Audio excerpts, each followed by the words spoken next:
원래 수강생이 지금 3명인 걸로 알고 있는데 한 분이 안 들어오시네요. 뭔지 모르겠습니다. 교수님 소리가 약간 작은 것 같습니다. 잠시만요.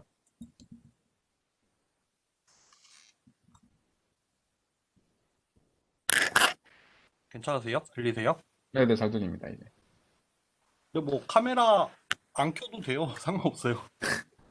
네, 음소거도 하셔도 되고. 네. 일단 간단하게 소개를 하고 시작을 할게요.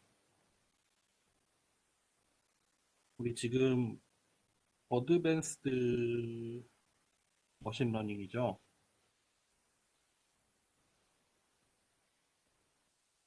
그래서 이거는 저 일단 저는 박성식이고 인공지능학과 소속입니다.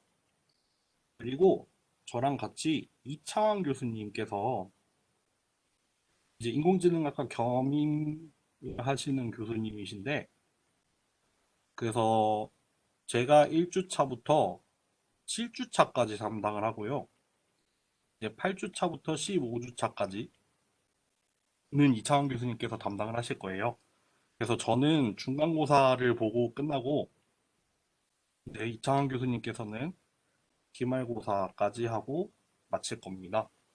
그래서 어, 성적은 그러면 이제 상반기, 하반기 나눠가지고 그냥 딱 50% 더하기 50%로 해서 100%로 해서 매길 거고, 여기 안에서 뭐 과제나 출석이나 시험 그런 거의 배점이나 비율 요거는 그냥 각자 교수님 재량으로 할 거예요.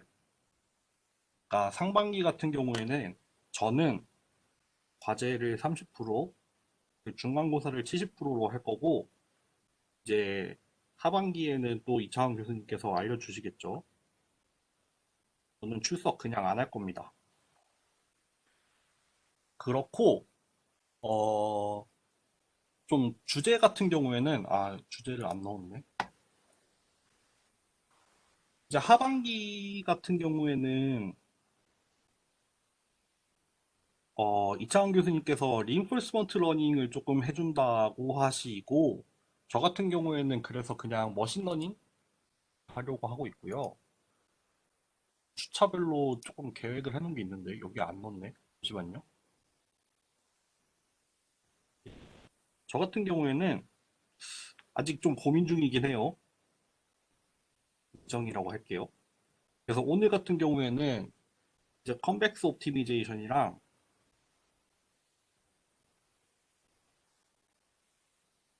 이제 서포트 벡터 머신, 뭐 커널 머신 이런 거 할 거고, 뭐 마르코프 체인 몬테카를로 MCMC라고 하죠. 아니면은 뭐 가우시안 프로세스, 뭐 뉴럴 프로세스, 또 뭐냐,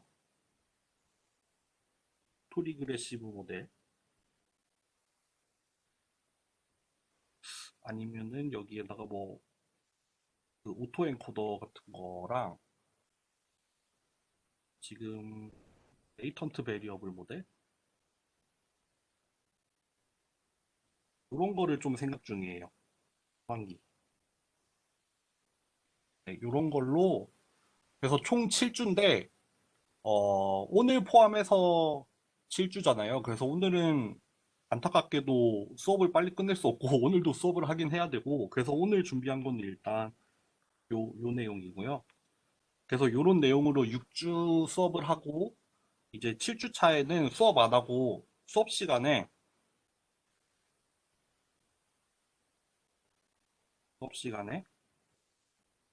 중간고사를 볼 거예요. 그러고 이제 제가 맞는 파트는 끝입니다. 여러분들 근데 지금 수강생이 2명밖에 없잖아요. 원래는 수강 신청 3명 했는데 한 분이 어떻게 되는지 모르겠거든요. 수강생 2명이면은 이 수업 폐강입니다. 참고하세요. 3명이 마지노선이에요. 3명은 돼야지 이게 열리거든요. 지금 2명이라는 거는 그래서 지금 좀 긴가민가요? 이창환 교수님 같은 경우에는 그 실러버스를 이 클래스에 올려주셨던데, 그 이창환 교수님 수업은 보니까 그 강의를 그냥 실시간으로 안 하시고, 이제 강의 시간 전에 유튜브에다가 링크를 올려주실 거라고 하더라고요. 미리 녹화를 하셔가지고. 그래서 그거를 일단 듣고, 이제 실시간 수업 때는 뭐 필요하면은 뭐 질의응답 식으로 하겠다, 뭐 요렇게 해놓으신 것 같아요. 그거를 참고로 하세요. 저 모르겠어요. 저도 그냥 통일을 해서 그런 식으로 할까 약간 고민도 하고 있고, 모르겠어요. 다음 주 화요일까지가 수강 정정 기간인데, 만약에 지금 안 계신 한 분이 안 계시면은 이 수업은 없어지겠죠? 그렇습니다. 뭐 질문 있나요? 수업 관련해서? 딱히 질문 없나요? 그래서 혹시 네네. 만약에 폐강이 되게 되면 저희 또 수업을 다른 데로 옮길 수 있는 기회가 있는 건가요? 저 그것까지는 구체적으로 모르겠는데. 왜냐면 그 정정 기간이 끝났기 때문에 다음 주가 되면요. 네. 그래서 제가 한번 확인해 보겠습니다. 가서요. 저도 한번 알아볼게요. 네네. 그렇네요. 그런 문제가 있을 수 있겠네요. 알겠습니다. 여러분들, 그리고 저 같은 경우에는, 어, 머신러닝 수업, 뭐 학부 4학년 수업이나 뭐 대학원 맨 처음 그 필수 수업 같은 경우에는 뭐 선형대수나 확률 통계 같은 거 리뷰를 하고 시작했거든요. 근데 이 수업 같은 경우에는 그래도 머신러닝 같은 거 한 번은 들었을 거라고 생각을 하고, 또 관련해서 뭐 수학, 뭐 선형대수 확률 통계 이런 거겠죠? 그런 거에 대해서 뭐 기본은 알고 있다고 가정을 하고 그냥 바로 들어갈 거예요. 아무래도 그 과목 이름이 어드밴스드 머신러닝이다 보니까 조금 난이도를 갖춰서 갈 겁니다. 그래서 오늘 수업 그러면 바로 시작할게요. 컨벡스 옵티미제이션은 SVM 할 건데, 요거 사실 제가 다른 머신러닝 수업에서도 하긴 했는데 솔직히 되게 욕심을 내서 했던 거고, 원래 요 정도 수업에서 다뤄야 제대로 되는 거죠. 뭐 여러분들 SVM 다 알긴 알 것 같은데 그래도 좀 제대로 한번 파고 들어갈 겁니다. 네, 시작해 볼게요. 그래서 사실 오늘 뭐지? 저희 수업이 일주일에 한 번 3시간 있잖아요. 그래서 이거 한 번에 3시간 다 채우면 되게 지루할 것 같은데 모르겠어요. 저 같은 경우에는 강의는 다 할 거고, 다시 보기도 제공할 거고, 이거는 학기 내내 공개할 거예요. 그러니까 뭐 언제든지 와서 다시 볼 수 있게 할 거고, 아까도 얘기했지만 저는 대학원 수업 같은 경우에는 출석 안 하거든요. 그냥 자기들 바쁘면은 뭐 못 들어올 수도 있고 하잖아요, 대학원생들을. 그러니까 뭐 못 들어오면은 그냥 언제든 자기가 다시 보기 하면 되고, 뭐 이해 안 되면은 언제든지 다시 보세요. 뭐 수업 듣다가도 바쁘면은 뭐 그냥 나가도 돼요. 네, 상관없어요. 일단 수업을 시작하겠습니다. 오늘 슬라이드를 많이 준비해왔는데 3시간 안에 다 할 수 있을려나 모르겠네요. 여러분들 뭐 서포트 벡터 머신 처음은 아니라고 생각을 해요. 서포트 벡터 머신이 그래도 뭐 네트워크 기반으로 한 뭐 클래시파이어들 나오기 전에도 그렇고 뭐 나오고 나서도 그렇고 그래도 꽤 성능이 좋잖아요. 네트워크를 제외하고는 그래도 제일 쓸만한 애들 중에 하나인데, 이제 서포트 벡터 머신이 그런 좋은 성능을 내는 이유가 얘는 컨벡스 옵티미제이션의 어떤 솔루션이기 때문이죠. 그러니까 여러분들 모르겠어요. 전공이 뭐였는지 잘 모르겠는데, 옵티미제이션이라는 말을 하잖아요. 최적화라고. 그래서 우리가 최적화라는 말을 함부로 쓰는 게 아니잖아요. 뭐 주어진 컨스트레인트 안에서 어떤 오브젝티브 내지는 코스트를 뭐 최소화하는 경우에 그거를 옵티미제이션, 어떤 옵티마이즈 된 솔루션이라고 하잖아요. 그렇기 때문에 SVM은 우리가 오늘 보겠지만 맥시멈 마진 클래시파이어라는 어떤 조건을 만족하는 최적의 솔루션이기 때문에 그래도 좋은 성능을 낸단 말이에요. 그러니까 그런 거에 대해서 배울 거예요. 그래서 뭐 예를 들어서 여기 보는 것처럼 투 클래스 문제가 있다고 해봐봐요. 그러면은 우리가 결국 요런 바운더리를 찾는 게 이제 뭐랄까요? 그냥 학습을 통해서 뭐 트레이닝 데이터를 통해서 이런 바운더리를 찾아내는 게 결국 어떤 클래시파이어가 될 텐데 우리가 생각을 했을 때 여기 이 왼쪽에 있는 그림보다는 요런 오른쪽에 있는 그림, 그러니까 요런 오른쪽의 바운더리가 더 좋은 바운더리라고 생각을 할 수가 있겠죠. 왜냐하면은 뭐 여러 가지 의미로 여기서 뭐 설명을 하는데 뭐 노이즈에 대한 강건한 것, 뭐 이런 표현을 쓰죠. 여기 그래서 빨간색이랑 파란색의 데이터가 있는데 결국 요 회색, 요 바운더리, 파란색 바운더리를 기준으로 했을 때 요 회색만큼이 결국 어떤 뭐랄까요? 허용하는, 여기는 노이즈라고 했네요.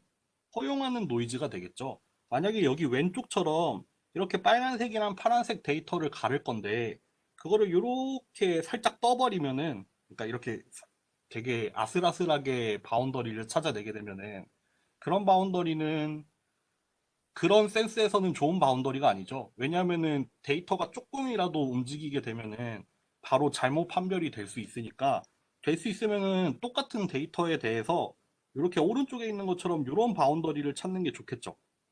그렇죠. 그런 의미에서 이제 여기에 있는 이 회색이 마진이라는 개념으로 등장을 하게 되겠죠. 여기 뭐 밑에서도 비슷한 얘기인데 좀 다른 방식으로 설명을 하죠. 뭐 여유로운 것이라고 표현을 했는데, 그러니까 결국 여기 바운더리를 기준으로 가장 가까이에 있는 데이터까지 거리가 마진이 되겠죠. 이게 좀 더 정확한 표현이 되겠네요. 여기 위에서 한 마진보다는 여기 밑에서 설명한 마진이 좀 더 정확할 것 같아요. 그렇죠? 이제 마진이라는 게 뭔지 이해가 되세요? 그러면 우리는 클래시파이어를 학습을 하는데 그런 마진을 될 수 있으면 최대한으로 만들어내는 그런 클래시파이어 내지는 그런 학습 방법이라고 하면은 이제 주어진 데이터에 대해서 바운더리를 제일 좀 뭐랄까요? 이런 센스에서 되게 제일 적합한 어떤 클래시파이어가 되겠죠. 그렇죠? 얘는 넘어가도 될 것 같아요.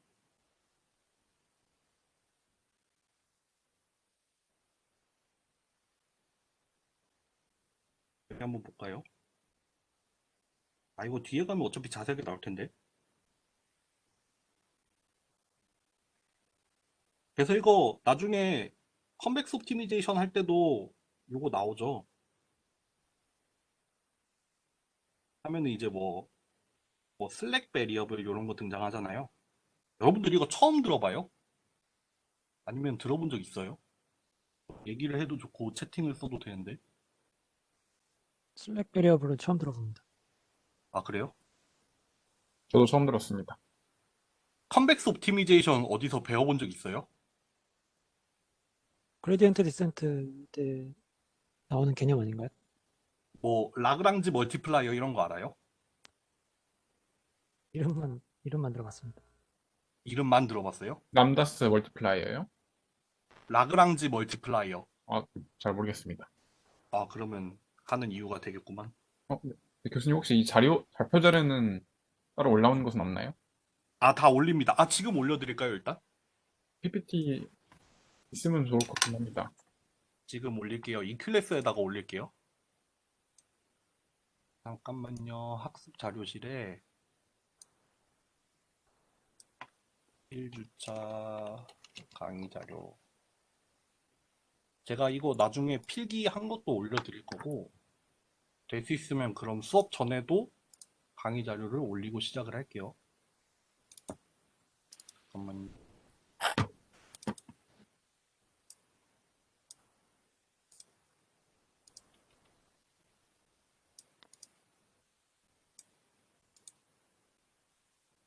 네, 지금 이 클래스에다 올렸거든요.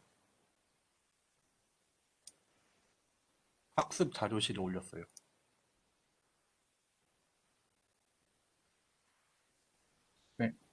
확인했습니다. 계속 할게요. 그래서 하드 마진이라는 개념이랑 소프트 마진이라는 개념이 나오는데 이제 하드 마진에서 시작을 해서 요거를 소프트 마진으로 확장을 시킬 거예요.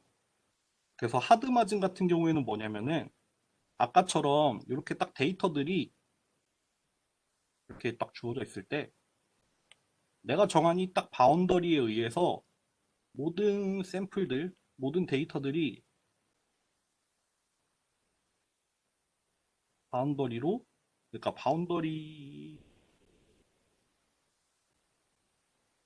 마진 밖에 지할 때 그러니까 여기에 나중에 뭐 이렇게 마진을 설정을 하거든요. 바운더리를 기준으로 해서 그러니까 지금 여기 이 마진 안에 들어와 있는 샘플은 하나도 없잖아요. 이렇게 작동할 때 하드 SVM이라고 하고 이제 소프트 SVM 같은 경우에는 이제 마진 안쪽으로 들어오는 것을 허용한다는 거예요. 여기 요 다음 장으로 설명해 볼게요. 요런 경우죠. 여기 밑에 있는 요 그림을 보면은 이제 파란색이랑 초록색의 데이터들이 있는데 지금 점선으로 표현된 이 마진 안으로도 데이터들이 들어와 있죠. 그쵸? 근데 여기에 이제 하이퍼 파라미터 C라는 게 있어서 여기 왼쪽 그림을 보면은 마진이 크죠? 그리고 뭐랄까요? 침범한 정도도 크죠? 반대로 여기는 마진이 좁죠? 대신에 침범한 정도는 낮죠? 그쵸? 이렇게 서로 상반되죠? 그러니까 내가 바운더리를 결정을 할 때 이런 침범하는 정도를 얼마만큼 허용하겠다를 나타내는 어떤 하이퍼 파라미터가 있어요. 그래서 지금 이런 C 값이 낮으면은 이제 침범을 많이 허용하면서 마진도 크게 만들 수 있는 거고 만약에 이 하이퍼 파라미터 C가 이제 클 때는 침범을 허용을 잘 안 하겠다는 거죠. 그러다 보니까 같은 데이터에 대해서 마진은 타이트해지겠죠. 그렇죠? 어쨌든 요 경우가 이제 소프트 SVM이에요. 네, 그렇고 그렇죠. 여기 하이퍼 파라미터 C에 대한 내용 여기 나옵니다. 이게 엄격하다는 표현을 썼네요. 위반을 허용. 그러니까 여기가 엄격이라는 거죠. 그러니까 침범을 엄격하게 허용하지 않겠다. 여기는 허용하겠다는 거죠. 돼요? 넘어가도 돼요? 넘어갑니다. 이거는 뭐 그냥 읽어보면 되는데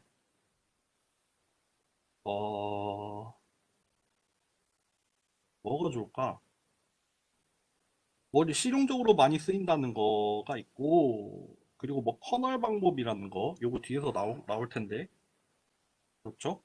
그리고 머신러닝에서 많이 쓰이죠. 그냥 일단 SVM 뭐 클래시피케이션 한다고 하면은 뭐 SVM 한번 써보면 좋죠. 뭐 IBF SVM 이런 거 있잖아요. 이런 거 한번 써보고 일단 비교를 삼는 게 좋잖아요.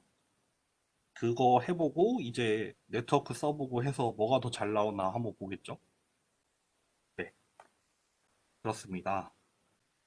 그래서 이제는 우리가 컨벡스 옵티미제이션을 아주 빠르게 리뷰를 할 텐데 빠르다고 하지만 뭐 한두 시간 걸릴 것 같아요. 그런 다음에 이 컨벡스 옵티미제이션을 SVM, 그 맥시멈 마진 클래시파이어 여기에다가 적용하는 거를 살펴볼 거예요, 오늘은. 그리고 사실 이 컨벡스 옵티미제이션이라는 요 주제 자체가 사실 좀 뭐랄까요? 한 학기 수업이 나올 수 있을 거예요, 아마. 네. 근데 오늘 그냥 아주 간단하게만 할 거고, 알아두면은 습니다. 시작해 볼게요. 이거를 할 필요가 있을까? 할까? 한번 해볼게요. 일단 본론으로 들어가기 전에 일단 예제를 한번 살펴보는 거예요. 뭐냐면은 보세요. x랑 y로 이루어진 함수가 있는데 우리가 뭘 하고 싶냐면은 이 x와 y의 그 합을 최소화하고 싶어요. 그러니까 이게 일종의 우리의 오브젝티브 내지는 코스트가 되겠죠. 이런 거에 대해서 뒤에서 다시 자세하게 설명할 겁니다. 그리고 여기 subject to라고 나와 있는데 요게 이제 우리의 constraint가 됩니다. 뭐냐면 그 두 개의 제곱의 합은 1이어야 돼요. 그러니까 보통 최적화 문제라는 게 이렇게 생겼죠. 컨스트레인트를 만족하는 어떤 도메인 안에서 우리가 원하는 어떤 코스트를 미니마이즈 하는 그 솔루션을 찾아내는 거죠. 요거를 만족하는 뭐 지금 같은 경우에는 x, y 값이랑 그리고 실제 그 미니멈일 때의 x 더하기 y 값 자체, 그쵸, 함수 값 자체, 그거를 찾는 게 결국 옵티미제이션이 하는 일인데, 라그랑지 멀티플라이어라는 걸 가지고 요 최적화 문제를 풀 거예요. 요거 일단 이 문제를 한번 살펴보면은 지금 미니마이즈 f 서브젝트 2 뭐였죠?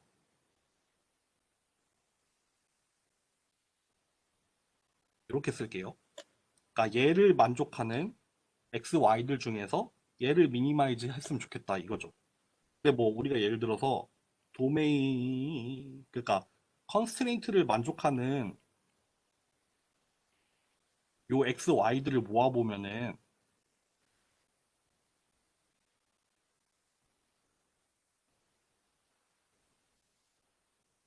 사실 이렇게 생겼잖아요. 요거잖아요. 여기 위에 있는 x, y들이 사실 x제곱 플러스 y제곱은 1을 만족하는 애들이죠. 그거 중에 x 플러스 y가 미니멈이 되는 걸 찾고 싶대요. 그러면은 이거 x 플러스 y는 k로 두면은 또 기울기가 마이너스 1인 함수에 대해서 그러니까 요렇게 요런 함수들을 이렇게 왔다 갔다 해보면은 그때 여기 y축하고 만나는 값이 x와 y의 합이 되잖아요. 그러니까 예를 들면은 여기 여기 위에 있는 이 x, y에 대해서 그때 x 더하기 y 값은 여기에 y 절편이 된다 이런 뜻이잖아요. 이게 되죠.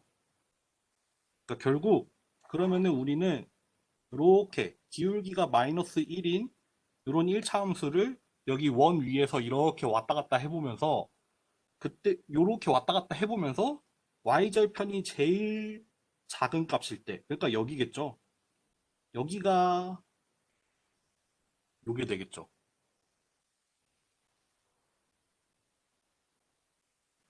그렇죠. 그러니까 뭐랄까요? 기하학적으로 설명하면은 사실 이렇게 찾을 수 있겠죠. 그러니까 결국 우리가 찾고자 하는 솔루션은 x, y가 여기일 때 사실 이거 직관적으로 알 수 있죠. 이거 마이너스 루트 2분의 1, 마이너스 루트 2분의 1일 때일 것 같은데 그쵸? 그때의 뭐 합은 뭐 루트 2분의 2 요게 되겠죠. 미니멈이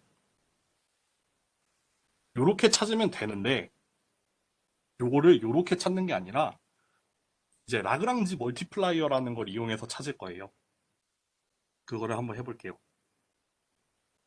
라그랑지 멀티플라이어가 뭐냐면은 여기 첫 번째로 뭐가 나오냐면은 아그랑지라는 게 나와요. 아그랑지. 아씨 스펠링이 틀렸네. 여러분들 잘 따라오고 있나요?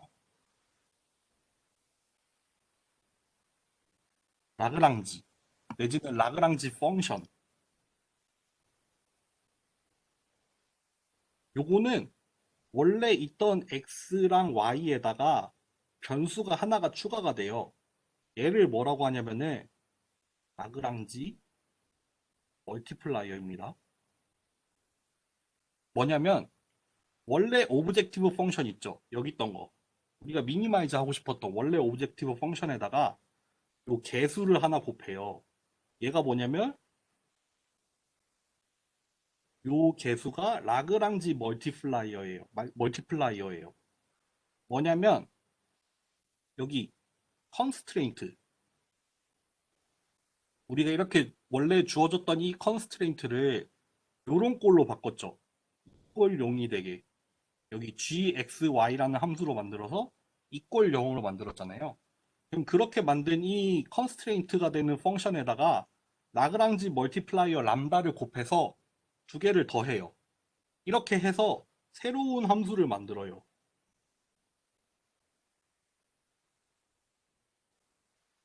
그쵸? 다시 정리하면은 오브젝티브 펑션이랑 컨스트레인트 펑션이 있었는데 거기에다가 라그랑지 멀티플라이어를 곱해서 더한 다음에 새로운 함수를 만들었다. 풀어서 쓰면 이런 모양이죠. 원래 오브젝티브 펑션이랑 여기 컨스트레인트, 이퀄리티 컨스트레인트에다가 여기 라그랑지 멀티플라이어 곱해 놓은 거. 이렇게 새로운 함수를 정의를 했죠.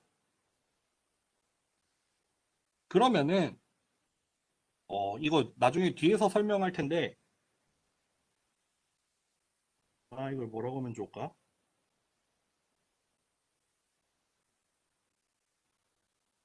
뒤에서 설명할 텐데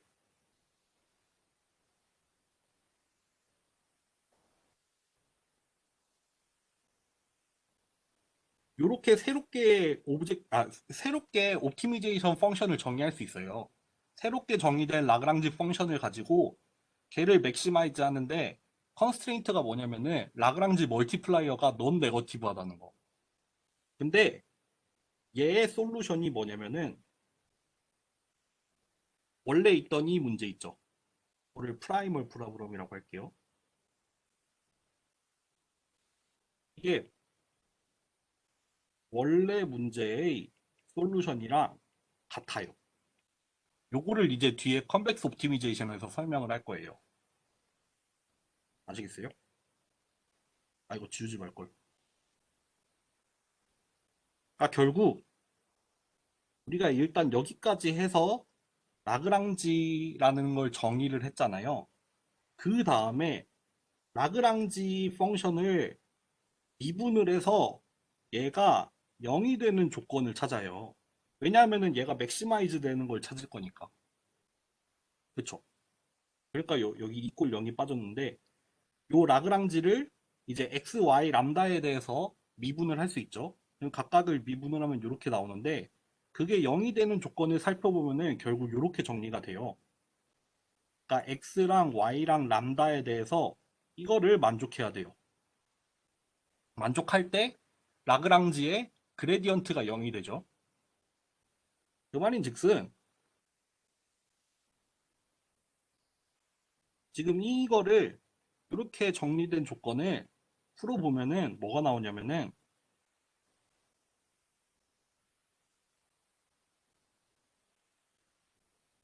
이게 나오는 거죠. 우리가 새롭게 정의한 라그랑지의 그레디언트가 0이 될 때는 요거 아니면 요거예요. 그쵸? 이게 지금 x, y, 람다입니다. 근데 그 중에서 우리가 원하는 솔루션은 얘겠죠. 왜냐하면 x 플러스 y가 미니마이즈 되는 솔루션을 원했으니까 아까처럼 똑같이 나오죠. x랑 y가 요거일 때.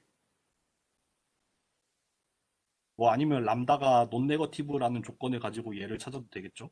어쨌든 간에 이런 식으로 해서 우리가 옵티미제이션 문제를 풀 수 있다는 거예요. 이해가 되세요?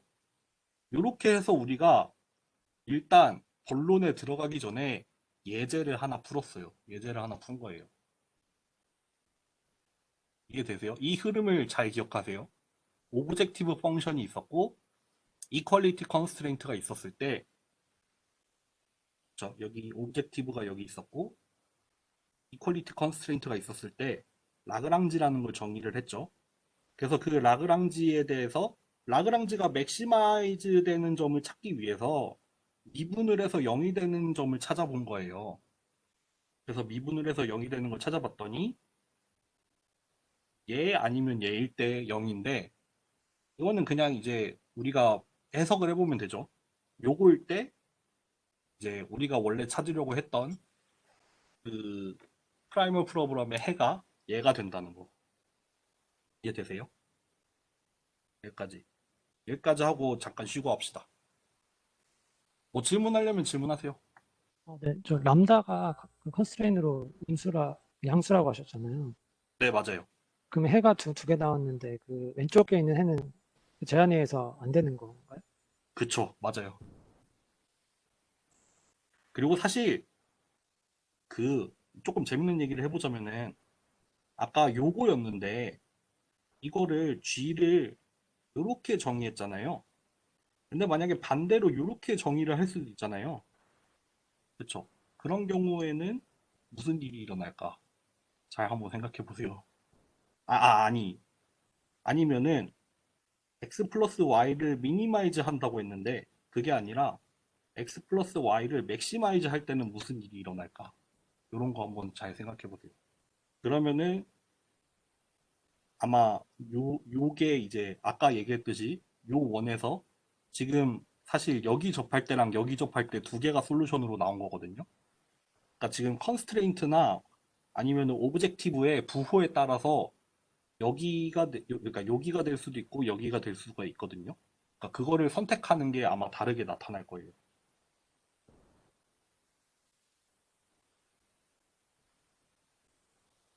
3시 10분까지만 쉽시다. 나 물 좀 떠올게요.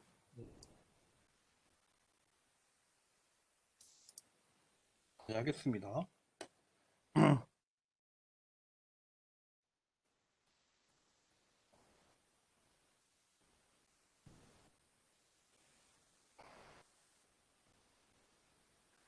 여러분, 옵티미제이션이라는 게 정말 많이 쓰여요.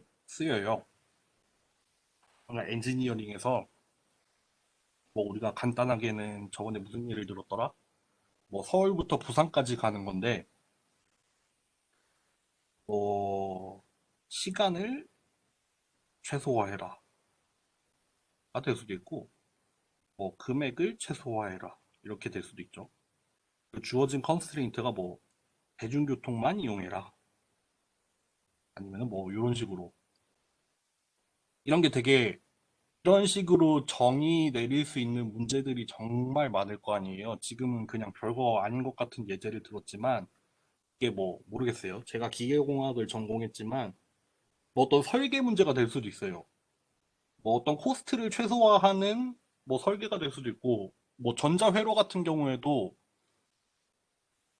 뭐 하여튼 컨스트레인트를 뭐 잘 정의를 하고 그러면서도 이제 코스트 펑션을 잘 정의를 해서 되게 효율적인 회로의 모양을 설계를 할 수도 있고 뭐 그런 식으로 최적화라는 게 정말 많은 데서 쓰이고 있고 또 그 중에서도 우리가 지금 오늘 다루는 컨벡스 옵티미제이션 같은 경우에는 이제 최적화 문제 중에서도 좀 특별한 종류의 최적화 문제예요. 근데 얘가 되게 파워풀한 이유가 뭐냐면은 글로벌 솔루션이 존재를 해요.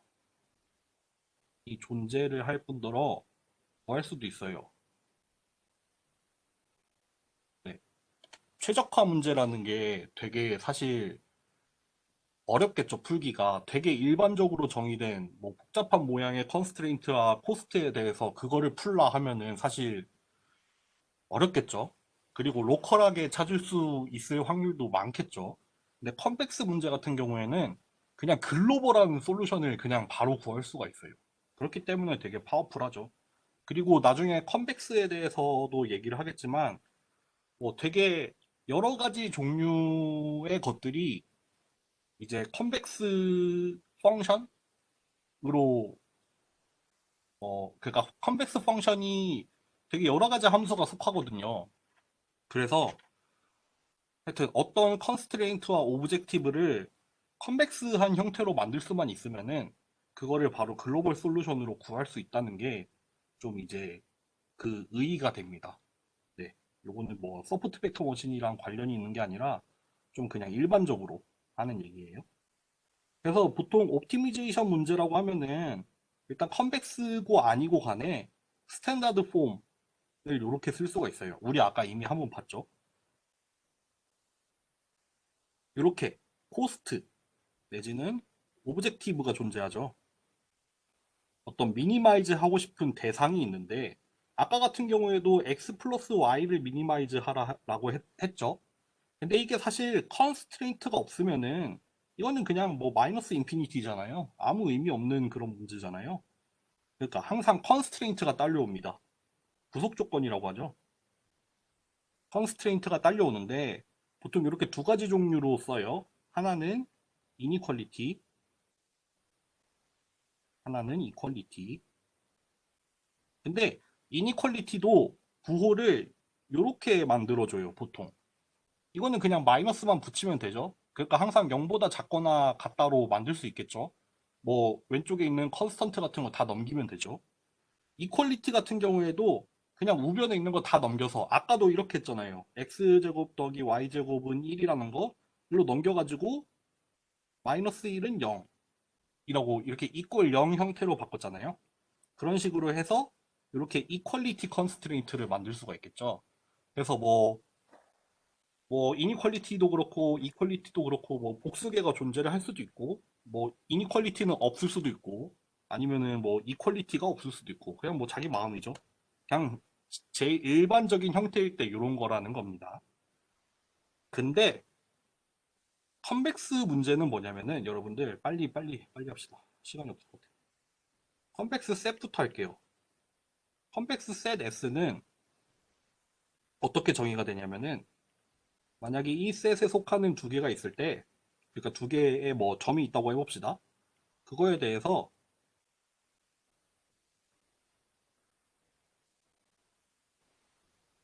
이렇게 정의가 돼요.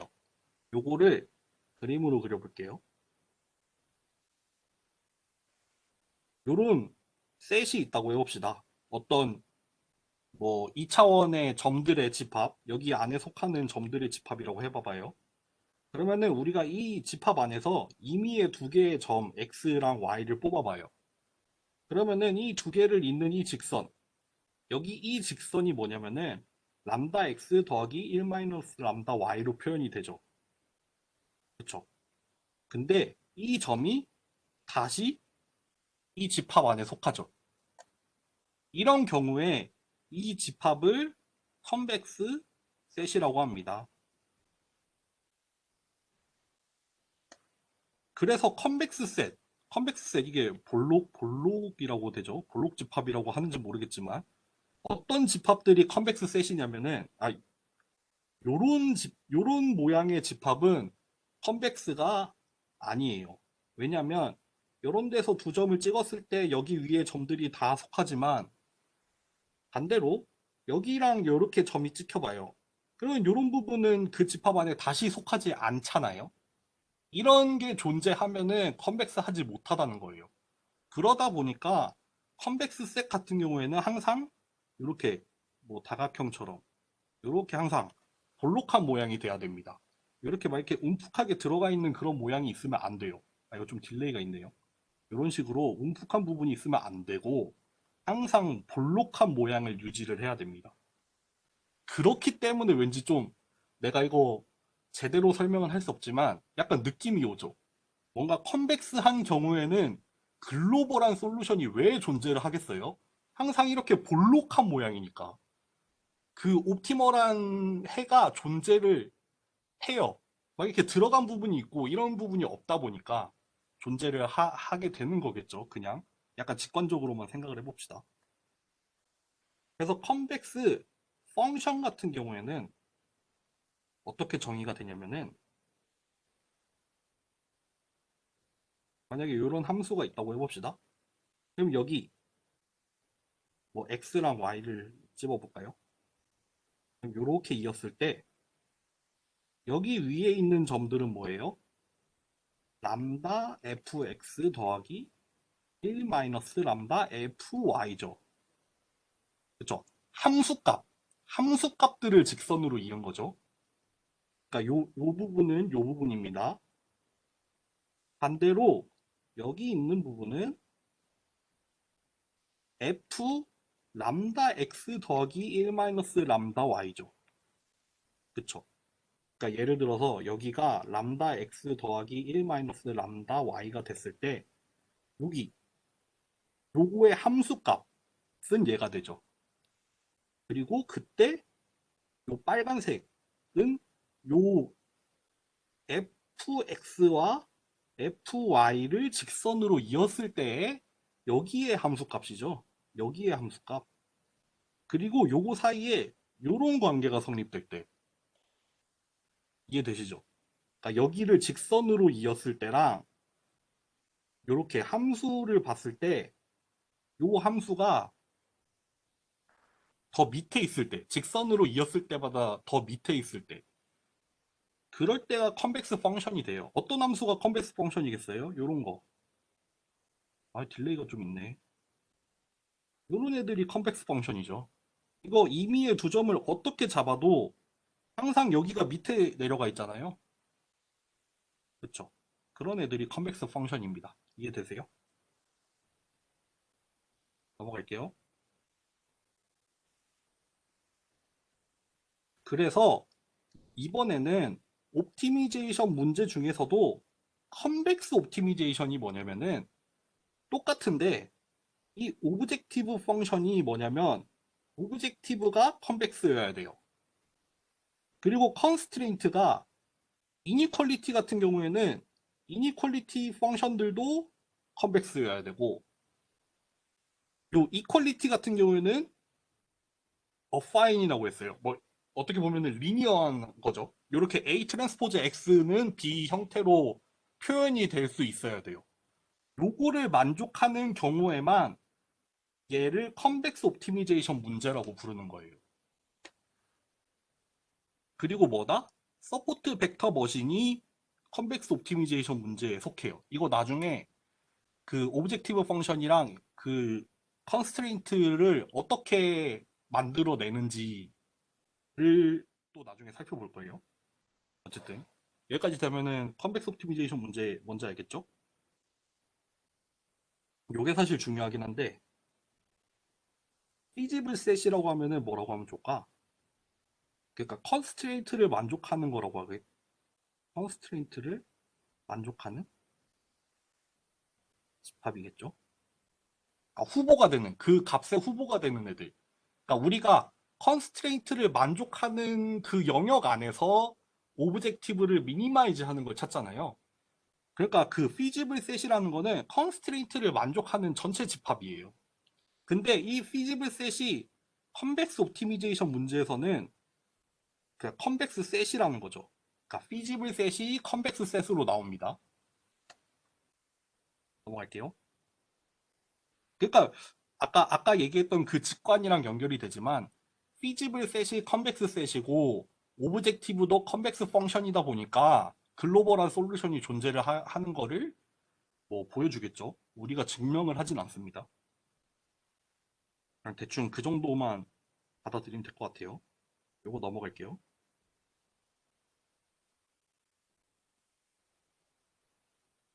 그래서 우리가 아까 뭐 했어요? 맨 처음에 라그랑지안이구나. 라그랑지안이라는 걸 정의를 해요. 그쵸? 이렇게 오브젝티브랑 컨스트레인트가 있을 때 라그랑지 멀티플라이어 지금 같은 경우에는 라그랑지 멀티플라이어가 두 종류예요. 하나는 뭐냐면 이 이니퀄리티용 그리고 다른 하나는 뭐냐면 이퀄리티용 해서 이렇게 웨이티드 썸으로 아까 정의했었죠. 원래 오브젝티브 펑션에다가 라그랑지 멀티플라이어 곱해서 다 더한 식으로 해서 새로운 함수를 정의를 했었죠. 그쵸? 새로운 함수를 왜 정의했는지는 이제 차차 살펴볼 거예요. 어쨌든 이렇게 스탠다드 폼으로 있을 때 우리가 이런 거를 정의를 할 수 있다고 했었어요. 넘어갈게요. 여기서 람다와 누가 라그랑지 멀티플라이어입니다. 그쵸? 컨스트레인트 앞에 곱했던 개수들 그래서 라그랑지안 멀티플라이어입니다.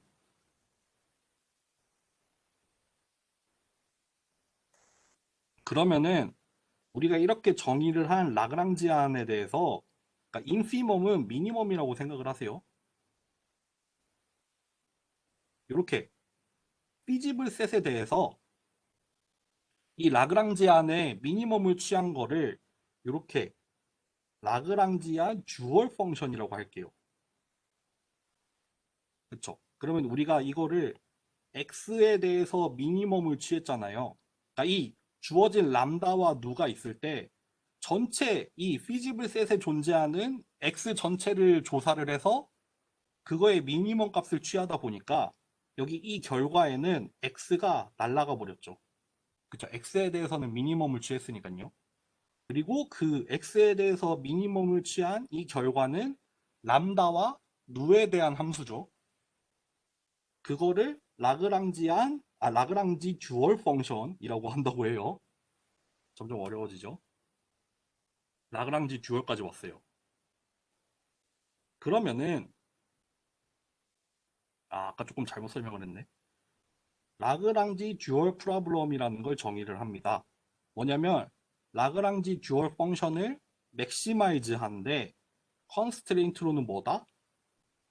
이게 뭐였냐면은 이니퀄리티에 대한 라그랑지 멀티플라이어였어요. 얘가 논 네거티브 하다는 거. 이런 식으로.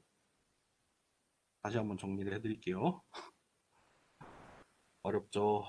프라이멀 프로블럼이 있었습니다.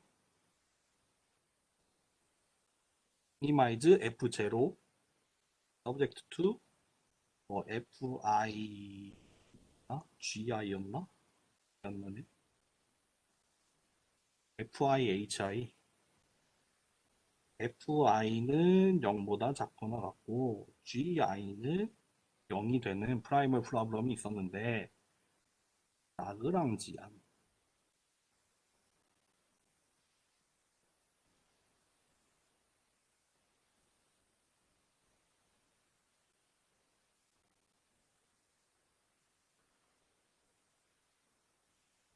이렇게 라그랑지안을 정의했었고 라그랑지안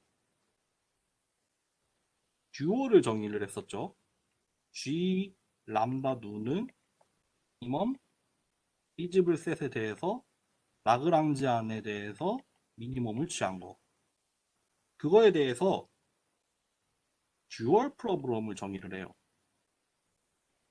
맥시마이즈 라그랑지안 듀얼 펑션 컨스트레인트로는 람다가 논 네거티브하다. 여러분들 요게 오리지널 프로블럼 그리고 요런 과정을 거쳐서 요렇게 듀얼 프로블럼을 만들었어요. 이게 왜 이런 짓을 하냐면은 얘의 해가 있겠죠. 이제 피지블한 애들에 대해서 얘를 P스타라고 할게요. 그러니까 우리가 찾고 싶은 그 옵티멀한 값 그리고 이 듀얼 프로블럼의 솔루션 이거 뭐라고 써야 될지 잘 모르겠다. 얘를 D스타라고 할게요. 그러면은 이 P스타와 D스타 사이에 이런 관계가 성립을 해요. 언제? 컨벡스 옵티미제이션일 때. 우리 아까 맨 처음 예제에서 결국에는 듀얼 프로블럼을 구한 다음에 그거를 가지고 프라이멀 프로블럼의 해를 구한 거예요. 그리고 그걸 구하는 과정에서 그러니까 원래의 변수였던 xy에다가 이제 새롭게 추가된 변수 람다까지 포함을 해서 이제 옵티미제이션 솔루션을 구했죠. 근데 그게 곧 뭐였냐면은 원래 문제의 솔루션이랑 똑같았던 거란 말이에요. 그런 식으로 풀었었어요. 요렇게 간접적인 방법으로 요렇게 옵티미제이션 문제를 푼 거예요. 원래의 문제 말고 듀얼 문제를 정의를 해서 듀얼을 품으로써 원래 문제의 해를 얻었다라고 생각을 하면 돼요. 그게 좀 간단한 버전입니다. 자, 여기를 좀 넘어갈게요. 조금 넘어가면은 이거 컨벡스 옵티미제이션 수업을 지금 아주 축약해서 하고 있는 거예요. 그래서 스트롱 듀얼리티가 요거를 말해요. 그러니까 프라이멀의 해랑 듀얼의 해가 같다. 일반적으로는 성립하지 않는데 언제 성립하냐? 컨벡스 문제일 때는 성립을 한다. 요게 중요하죠. 물론 요것도 중요합니다. 서포트 벡터 머신 할 때는 안 나오지만 요거 그러니까 오리지널 프로그램의 해에 이게 보통 로어 바운드라고 하죠. 그러니까 듀얼 프로그램의 해가 로어 바운드가 된다는 것도 중요하거든요. 그러니까 뭐 이거 사실 부등식인데 왜 뭐가 중요해? 해를 구한 것도 아닌데 이게 왜 중요하지?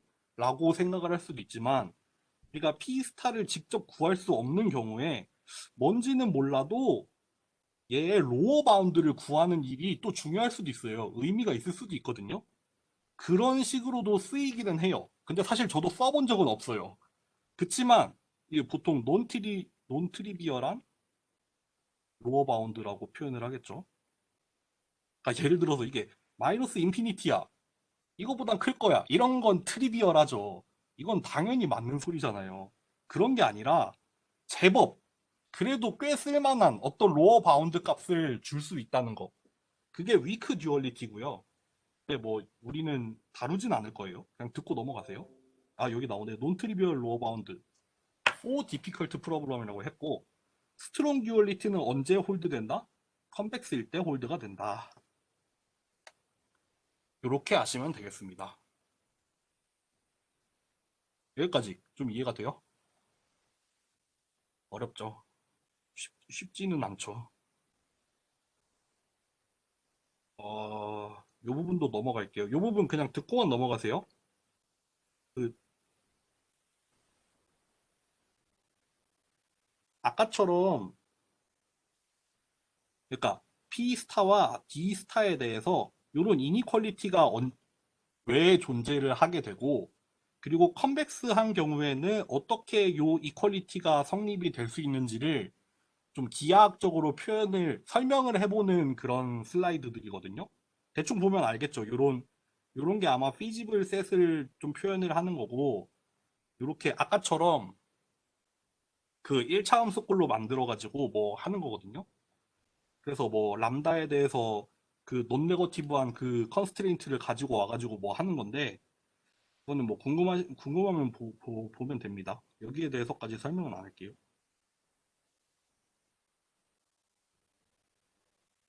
요런 개념이 나와요. 그래서 컨벡스 하지 않을 때가 로어 바운드가 되는 이유. 그리고 컨벡스 할 때가 타이트하게 이퀄리티로 되는 이유. 그런 것들을 설명을 해줄 거예요. 요 페이지까지만 하고 또 한번 쉽시다. 그래서 컨벡스 옵티미제이션은 이렇게 KKT 컨디션이라는 게 있어요. KKT 컨디션이 왜 중요하냐면은 컨벡스 옵티미제이션인 경우죠. 그러니까 스트롱 듀얼리티가 성립이 될 때 x와 람다와 그러니까 옵티말한 x 람다 누에 대해서 뭐가 항상 만족이 돼야 되냐면요. 요 네 가지 조건이 항상 만족이 돼야 돼요. 그러니까 이게 if입니다. if and only if는 아니에요. 그러니까 옵티멀한 애들에 대해서는 얘네들이 성립을 하다 보니까 보통 어떻게 하냐면은 KKT 컨디션을 가지고 얘의 후보들을 찾아요. 그쵸? 이게 if and only if면은 KKT 컨디션만 가지고 바로 해를 구할 수 있겠지만 이게 if다 보니까 KKT 컨디션을 만족하는 애들을 계산을 해본 다음에 막 여러 개의 값이 나오면은 그 중에 옵티멀한 게 있긴 해요. 그렇게 뭔가 역으로 하겠다는 거예요. 근데 이 KKT 컨디션이 어떻게 유도가 되냐면은 이거 다 원래 위에서 증명이 되는 건데 하여튼 살펴볼게요. 이렇게 네 가지 조건이 있어요.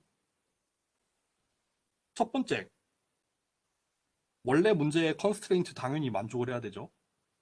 얘네들 당연히 만족해야 되죠. 두 번째로, 그 듀얼 문제 할 때 그 이니퀄리티에 대한 라그랑지 멀티플라이어가 항상 논 네거티브 해야 된다 했잖아요. 그러니까 요거 두 개는 기본으로 만족을 해야 되는 조건입니다. 세 번째로 이게 좀 중요해요. 이게 왜 중요하냐면은 여기 하나는 0보다 작거나 같다라고 했어요. 다른 하나는 0보다 크거나 같다고 했죠. 근데 두 개를 곱하면 0이 된대요. 이게 뭐냐면 둘 중에 적어도 하나는 0이다. 이런 얘기가 되죠. 잘 생각해 보세요. 원래 이런 이니퀄리티 컨스트레인트가 있었잖아요. 그리고 그거에 대해서 붙는 라그랑지 멀티플라이어가 람다 i였잖아요. 근데 람다 i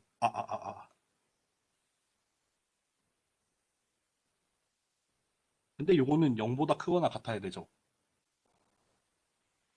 근데 예를 들면은 얘가 만약에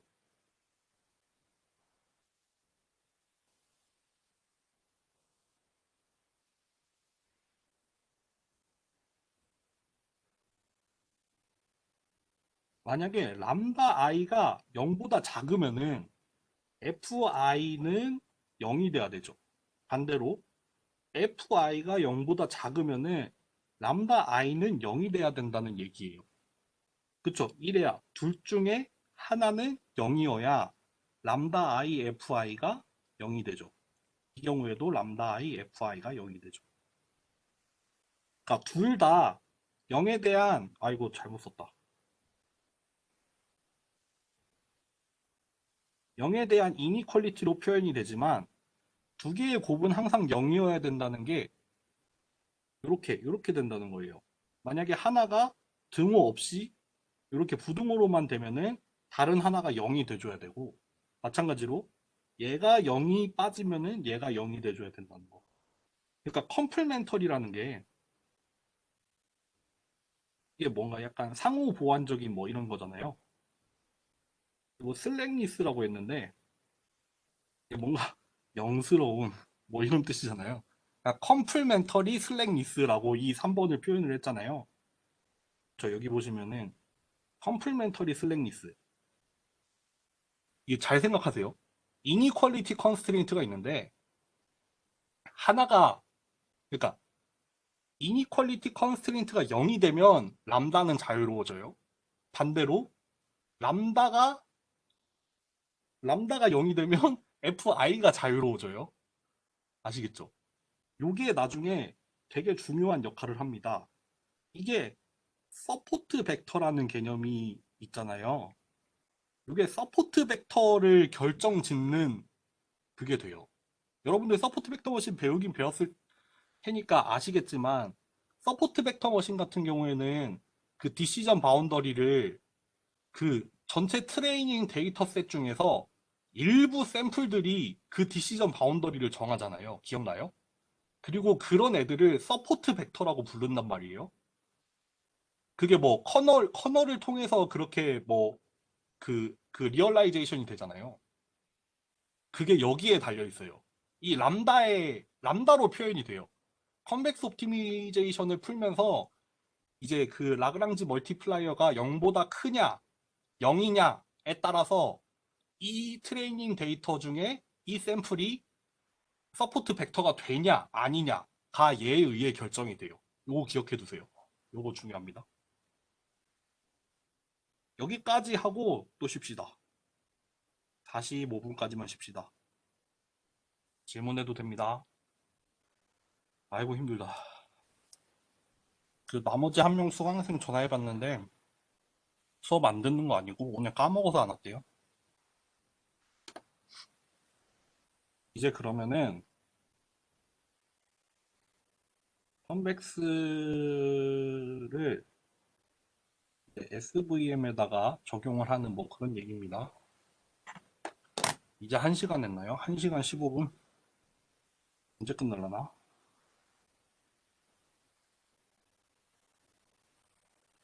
일단 뭐냐면은 투클래스 클래시피케이션에 대해서 이 보통 리니어 모델을 쓰잖아요. 리니어 모델이 요런 꼴로 나오죠. 주어진 인풋이 있을 때 그거에 대해서 우리가 보통 피처를 뽑잖아요. 그래서 피처를 이렇게 뭐라고 하죠? 이거 뭐지? 피인가? 파인가? 뭐 하여튼 요런 함수 요런 걸 쓰고 이제 요거를 가지고 이제 웨이트랑 뭐 바이어스 텀 해가지고 얘를 한 다음에 이거 뭐 0 가지고 판단하나? 이게 이제 0보다 크냐 작냐를 가지고 이제 클래스를 판단을 하는 거잖아요. 그쵸? 여기 뭐 나와 있네요. 이게 뭐 피처 스페이스 트랜스폼이고 뭐 바이어스 B에다가 그리고 우리가 뭐 X1부터 XN까지의 트레이닝 데이터에 대해서 레이블을 가지고 있다고 하죠. 레이블 내지는 뭐 타겟 밸류라고 해서 T를 쓴 것 같아요. 그래서 이 타겟 밸류는 플러스 1 아니면 마이너스 1로 나타냈어요. 투 클래스니까. 이거 뭐 나타내기 나름인데 지금 같은 경우에는 플러스 마이너스 1로 나타낸 거예요. 그리고 클래시피케이션은 아까도 말했듯이 그러니까 y가 0보다 크냐 작냐를 가지고 이제 플러스 1인지 마이너스 1인지를 따지는 거죠. 이런 형태인데 그래프가 없나? 그래프 없네. 리니얼리 세퍼러블. 아, 결국 이 피처 스페이스에서 뭔지 모르겠지만 이렇게 뭐 플러스 1에 해당하는 애들을 다 표시를 하고 마이너스 1에 해당하는 애들을 다 표시를 했다고 쳐봐요. 그리고 뭐 그거를 가르는 바운더리가 있겠죠. 이게 보통 그게 되죠. 그 W 트랜스포즈 그게 0일 때가 되죠. 그러면은 리니얼리 세퍼러블 그러니까 이 하나의 요 바운더리 리니어한 바운더리로 모든 데이터가 나눠진다고 하면은 우리가 어 그러니까 tn이 플러스 1일 때는 yxn이 전부 0보다 크게 되죠. 반대로 tn이 마이너스 1인 모든 샘플에 대해서는 yxn이 전부 다 0보다 작게 되죠. 그러니까 결론적으로 이 타겟 밸류랑 이 클래시파이어의 아웃풋 요 두 개를 곱하면 항상 0보다 크게 나와요. 그렇죠. 부호가 항상 그렇게 약속이 돼 있잖아요. 그러니까 리니얼리 세퍼러블한 경우에 모든 트레이닝 데이터 포인트에 대해서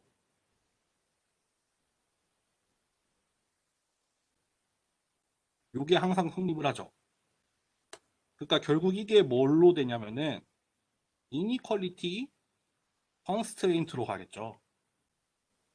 우리가 옵티미제이션 프로그램을 만들 건데 컨스트레인트로는 요거를 줄 거예요. 우리가 아마 파라미터 W랑 이제 바이어스 B를 찾겠죠.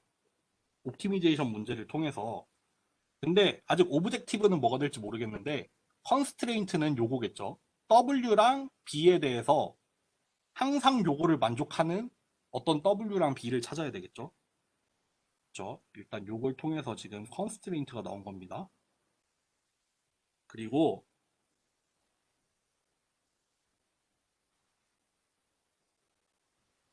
요거를 설명할 거예요. 요게 우리의 오브젝티브가 될 건데 이 오브젝티브가 어떻게 나오냐면요. 다시 요걸로 갑시다. 아, 요게 아니지.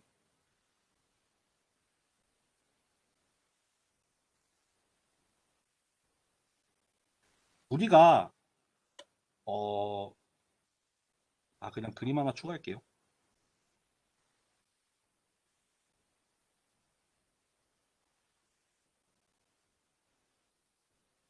요거라고 했고 만약에 뭐 예를 들어서 여기 tn이 뭐 마이너스 1이긴 한데 여기까지의 거리 여기까지의 거리가 어떻게 되냐면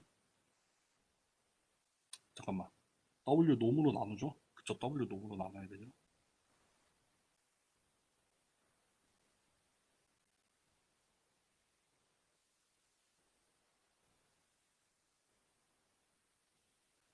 요게 돼요.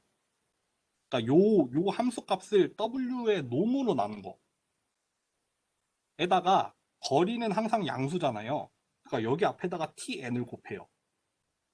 그러니까 여기 분모가 항상 양수가 되죠. 곱함으로써. 그러니까 전체 함수 값을 w의 놈으로 나눈 걸 나눈 만큼이 거리고 이제 양수로 만들기 위해서 앞에다가 tn을 곱한 거예요. 그쵸? 마찬가지로 이게 뭐 어느 점이어도 여기 tn이 플러스 1인 점에 대해서도 여기 이 바운더리 뭐 내지는 하이퍼플레인으로부터 여기까지의 거리가 어떻게 된다?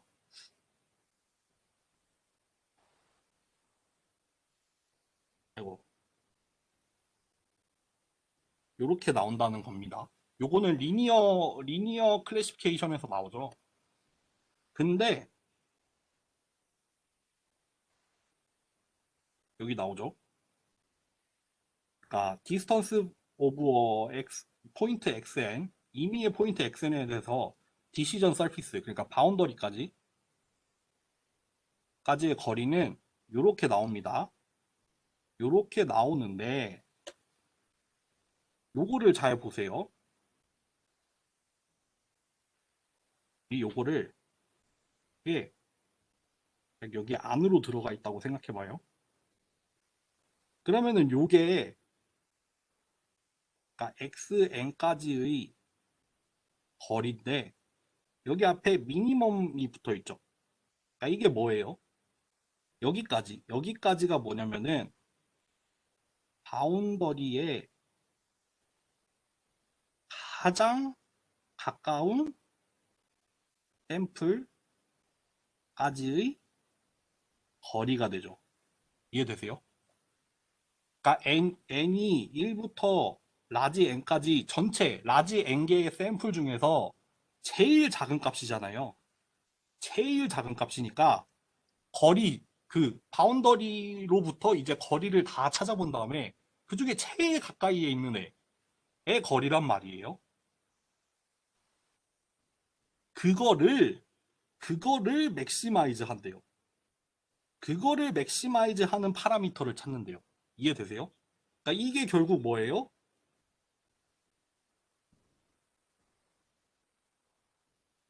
맥시멈 마진이라는 뜻이죠.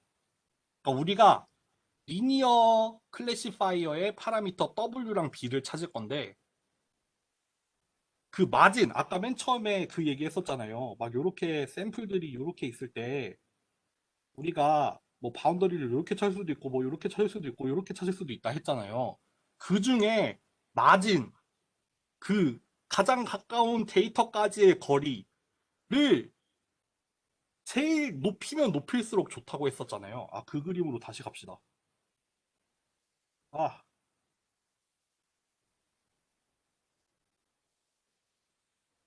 요 그림이었죠. 맨 처음에 했던 그림. 여기 이 오른쪽일 때가 좋다고 했죠.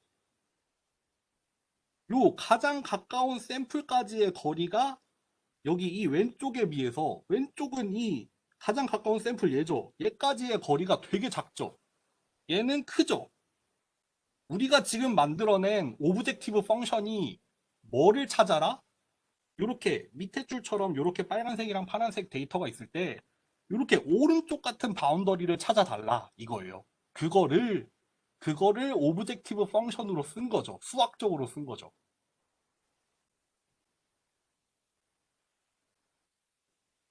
다시 얘기해 볼까요?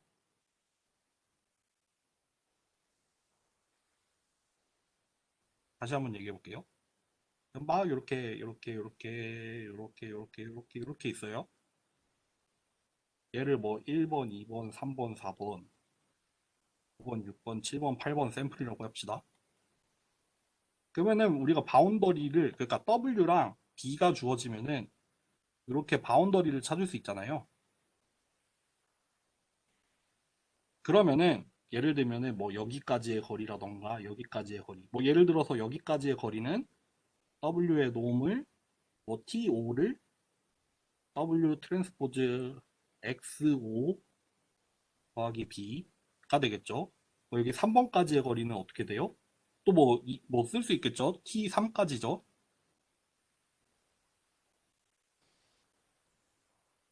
뭐 이런 식으로 될 거 아니에요? 그러면은 다시 써볼게요.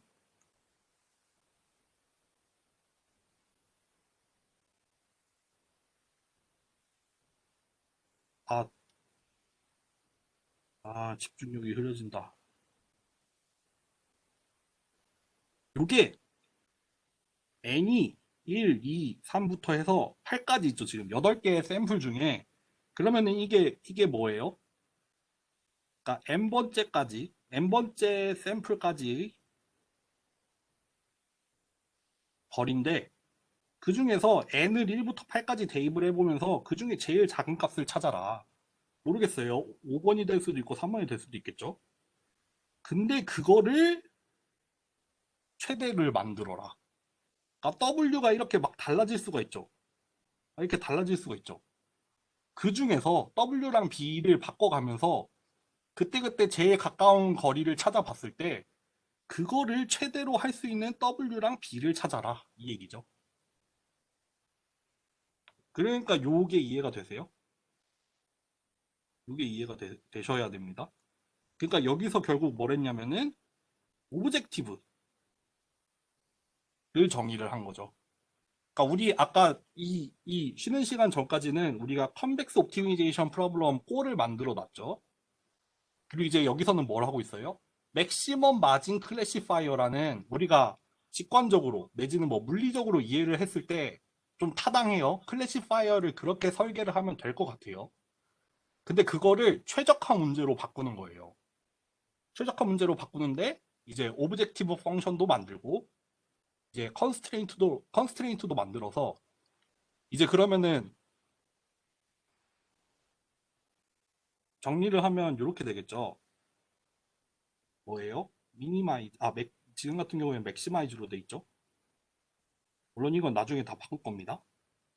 뭐 W를 여기 앞으로 빼긴 했습니다. 요 맥시마이즈 같은 경우에는 파라미터에 대한 맥시마이즈고 여기 안에 들어가는 미니마이즈는 데이터 샘플에 대한 미니마이즈죠. 그래서 tn 뭐였죠? wxn 더하기 d 뭐였죠? 그리고 subject to 뭐였어요?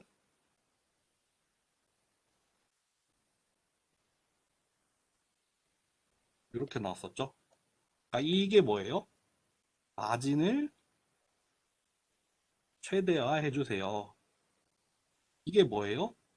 모든 트레이니 데이터를 할 수 있게.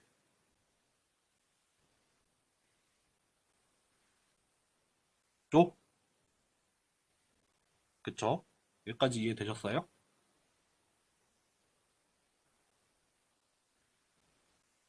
그 트릭이 어디 갔지? 이거 뭐 한 페이지 빠진 것 같다?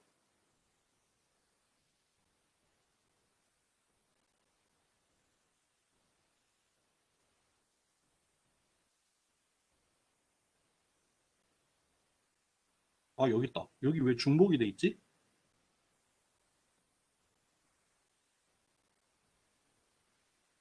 여러분들 우리 여기까지 했어요. 하드 SVM이죠. 왜냐하면은 여기 컨스트레인트가 일단 그냥 이렇게 박아놨으니까 하드 SVM이에요.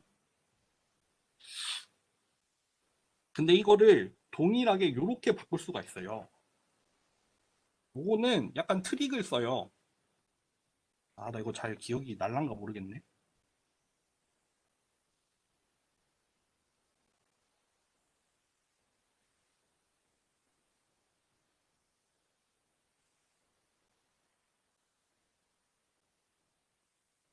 이거 뭐더라? 잘 기억이 안 나네.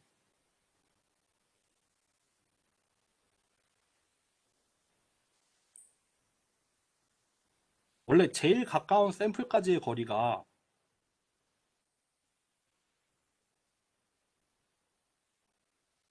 요거였잖아요.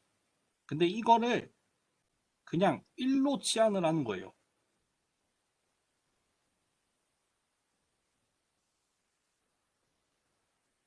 어떻게 하더라? 나 잘 기억이 안 나네.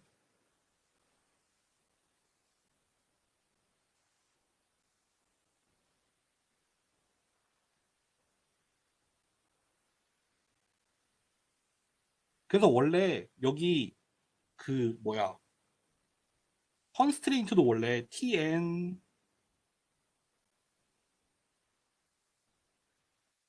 원래 이게 0보다 크거나 같다였는데 사실 이게 0보다 여기 사이에 숨어 있는 게 사실 뭐냐면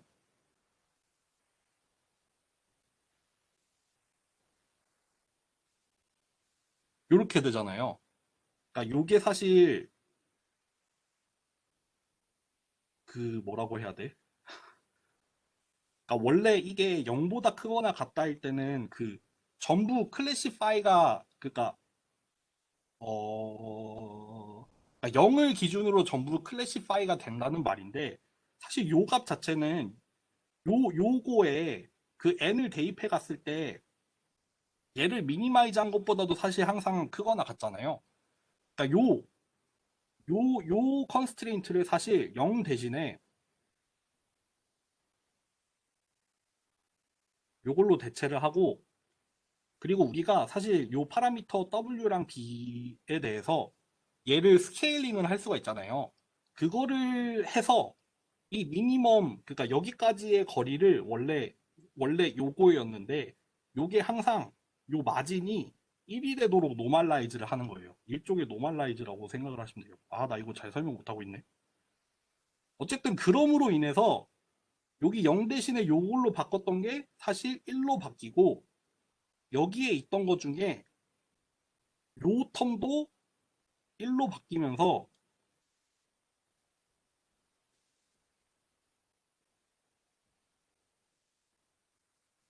그러면은 맥시마이즈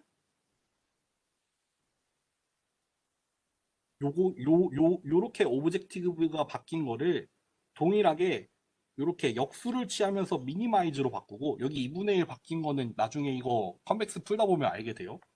그리고 컨스트레인트도 여기를 1로 노멀라이즈를 하면서 여기 이 이니퀄리티가 1로 바뀌어요. 그러니까 제가 좀 설명이 미흡한 면이 있는데 어쨌든 결국 트릭이에요.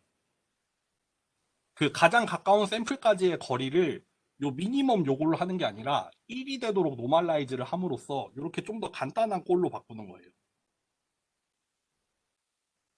요거 잘 이해가 안 되시는 분들은 이 사실 제가 교재를 선정을 안 했지만 그 유명한 책 있죠. 여기 크리스 비숍의 패턴 리코그니션 앤 머신러닝에 요 SVM 파트에 가면은 조금 더 자세하게 설명이 있으니까 그 부분을 참고하셔도 됩니다. 근데 결국 비슷한 요령이에요. 노멀라이즈를 통해서 그 가장 가까운 샘플까지의 거리를 1로 만듦으로 인해서 이렇게 바꿔온다는 아마 뭐 그런 내용일 거예요. 어쨌든 여기까지 됐나요? 우리 요렇게 그 맥시멈 마진 클래시파이어를 이제 옵티미제이션 문제로 만들었고 그거를 이퀴벌런트하게 요런 형태로 고쳤습니다. 아이고 덥다. 넘어갈까요? 또 한 번 쉬어야 되나? 언제 쉬어야 되지? 좀만 보고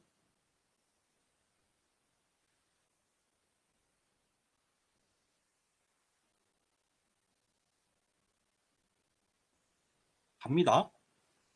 좀만 더 갑시다. 그러면 이제 옵티미제이션 문제 풀던 거 해야겠죠. 라그랑지 가져오는 거. 라그랑지안을 정의를 하죠. 오브젝티브 펑션에다가 그러니까 요거가 이제 원래 파라미터고 라그랑지안 멀티플라이어로 A를 가져왔습니다. 여기 라그랑지안 멀티플라이어가 여기 들어가고 여기에 이니퀄리티 컨스트레인트가 들어갔죠.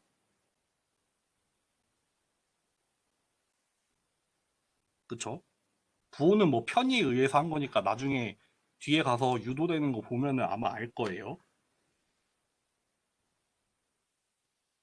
그리고 이렇게 구해진 라그랑지에 대해서 이제 뭐 미분을 한 다음에 아까 했던 것처럼 이퀄 0인 조건을 해서 찾아보면은 이런 형태가 나와요. 우리 다시 기억해봐요. 지금 리니어 클래시피케이션이잖아요. 요런 형태였어요.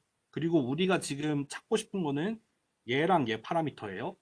근데 이 W가 어떤 형태로 나오냐면은 요런 모양으로 나와요. 이거 지금 뭐에서 나왔다? 라그랑지를 미분해서 0 나온 거에서 요런 조건이 나왔다는 거. 그러면은 이걸 다시 쓰면은 어떻게 돼요?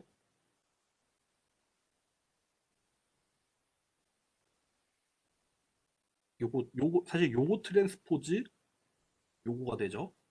요런 형태로 나오겠죠. 잘 따라오고 계세요, 여러분들? 갑자기 영혼을 잃어가는 표정이 된 것 같은데?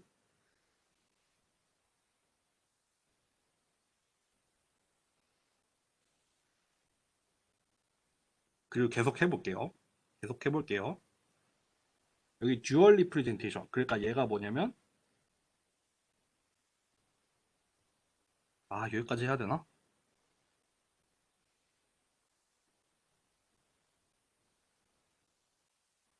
요건 넘어갑시다. 그래서 아까 얘기했죠.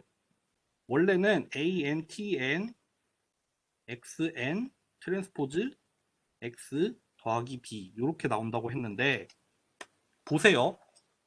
요 W라는 파라미터가 이렇게 바뀌었잖아요. 이렇게 바뀌었어요. 이게 결국 뭐냐면은 AN은 라그랑지안 멀티플라이어죠. 이거 항상 0보다 크거나 같아야 되죠. TN 뭐예요? 트레이닝 데이터에서 타겟 밸류죠. XN도 트레이닝 데이터의 데이터 샘플 중에 하나죠. 그쵸? 그러니까 요 파라미터가 요런 걸로 구성이 되어 있습니다. 그러니까 요거를 기억을 하세요. 그리고 이렇게 커널이라는 걸 정의를 하죠. 커널이라는 걸 어떻게 정의했어요? 요 부분을 커널로 정의를 했죠. 그래서 커널이라는 게 나왔어요. 그러니까 커널이 뭐냐면 이게 어떤 주어진 값이죠. 그러니까 뭐 예를 들면 우리가 이제 학습을 한 다음에 예측을 하고 싶은 어떤 새로운 값이죠. 새로운 값이 들어오면은 요거는 뭐예요? 트레이닝 데이터 중에 하나잖아요. 그쵸? 그거 중에 하나랑 뭔진 모르겠는데 커널이라는 함수를 통해서 얘네 둘을 비교를 할 거예요.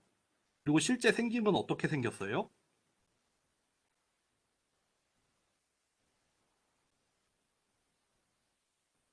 요런 식으로 생겼죠. 요거 같은 경우에는 피처였죠. 피처 트랜스폼이었죠. 그러니까 뭔진 모르겠는데 하여튼 인풋이 들어오면은 우리가 가지고 있는 그 데이터 샘플을 가지고 뭔가를 계산을 하는 그런 거를 우리가 커널이라고 일단 명명을 했습니다. 계속 가볼게요.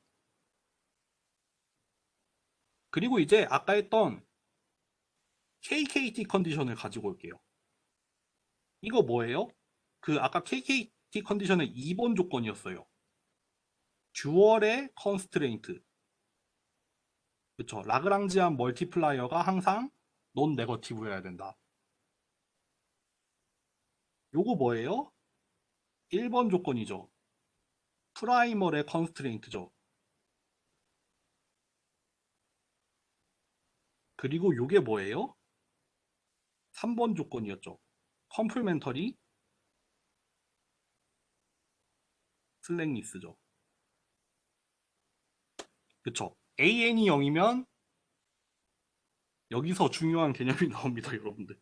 여러분들 정신 차리고 있죠? AN이 0이면 TN, YXN 마이너스 1이 0보다 작죠. 반대로 이렇게 화살표를 막 써도 되는지 모르겠다. 뭐 AN이 0보다 크면 TN, YXN은 0이 되죠. 여러분들, 비대면이지만 지금 못 따라오는 게 너무 잘 느껴져요.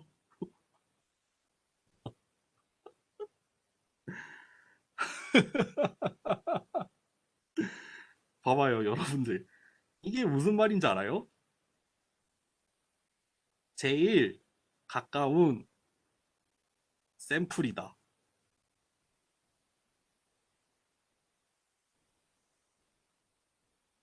그거일 때 뭐다? 라그랑지 멀티플라이어가 0이 아니다. 반대로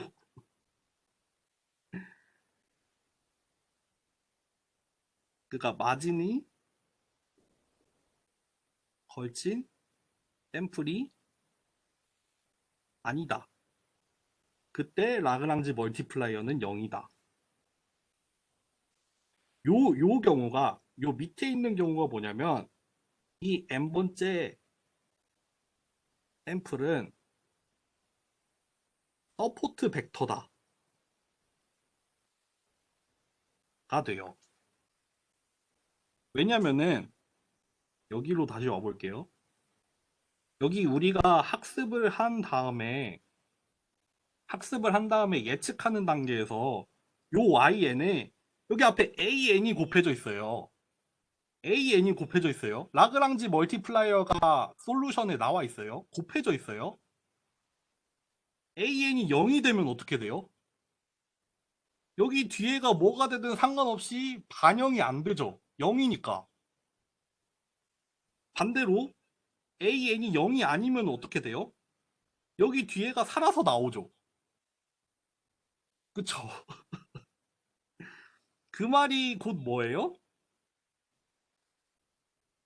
아까 이런 얘기 했잖아요. 요 바운더리를 기준으로 했을 때 제일 가까이에 있는 데이터에 대해서 요 tn, y, xn 빼기 1이 0이다가 되잖아요. 그러니까 제일 가까운 샘플이다가 되잖아요. 요게 되면 라그랑지 멀티플라이어가 자동으로 0이 아니게 되면서 해에 반영이 돼요. 그러니까 프리딕션 할 때 얘가 참여를 해요. 반대로 여기 경계선에 걸치는 애가 아니라 여기 밖에 있는 애들이면은 자동적으로 라그랑지 멀티플라이어가 0이 되면서 이제 프리딕션에 참여를 안 하죠. 그러니까 이 라그랑지 멀티플라이어가 0보다 큰 애들은 뭐가 된다? 서포트 벡터다. 디시전 바운더리를 결정할 때 역할을 하는 애들이다. 가 되는 거예요. 좀만 쉬었다 할까요? 좀만 쉽시다. 20분까지만 쉽시다. 네. 질문 있는데요. 교수님 질문 있는데. 잠깐만요. 잘 안 들리는데. 잠시만요. 아, 네. 좀 소리가 나가지고. 잘 들리시나요? 네, 들려요. 아, 네. 그, 지금 서포트 벡터가 만약에 지금 디시전 바운드리에서 파란색하고 빨간색이 바뀌었을 경우도 있을 수 있잖아요. 그런 경우는 수식적으로 이제 걸러내게 돼 있나요? 파란색이랑 빨간색이 바뀐다는 게 무슨 말이에요? 그 파란색이 빨간색 영역에 들어가서 가장 가까울 수도 있는 거잖아요. 지금 그 경우는 아직 안 했어요. 아직 지금은 안 했구나. 무조건 이게, 파란색이랑 빨간색은 무조건 자기 동네에만 있는 경우만 했어요. 네네네네. 알겠습니다.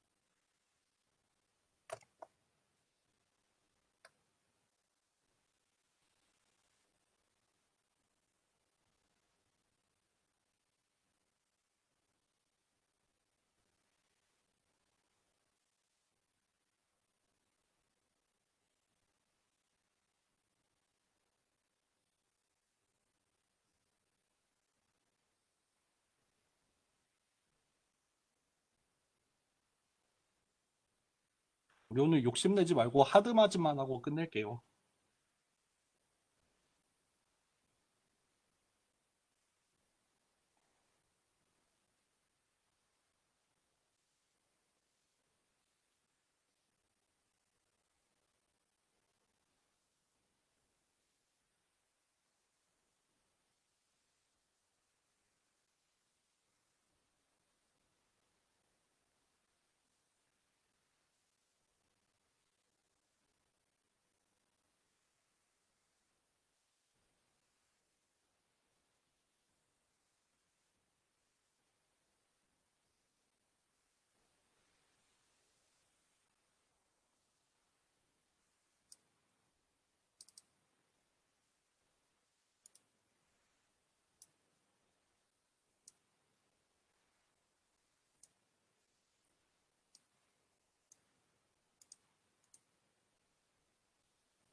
그 교수님, 네.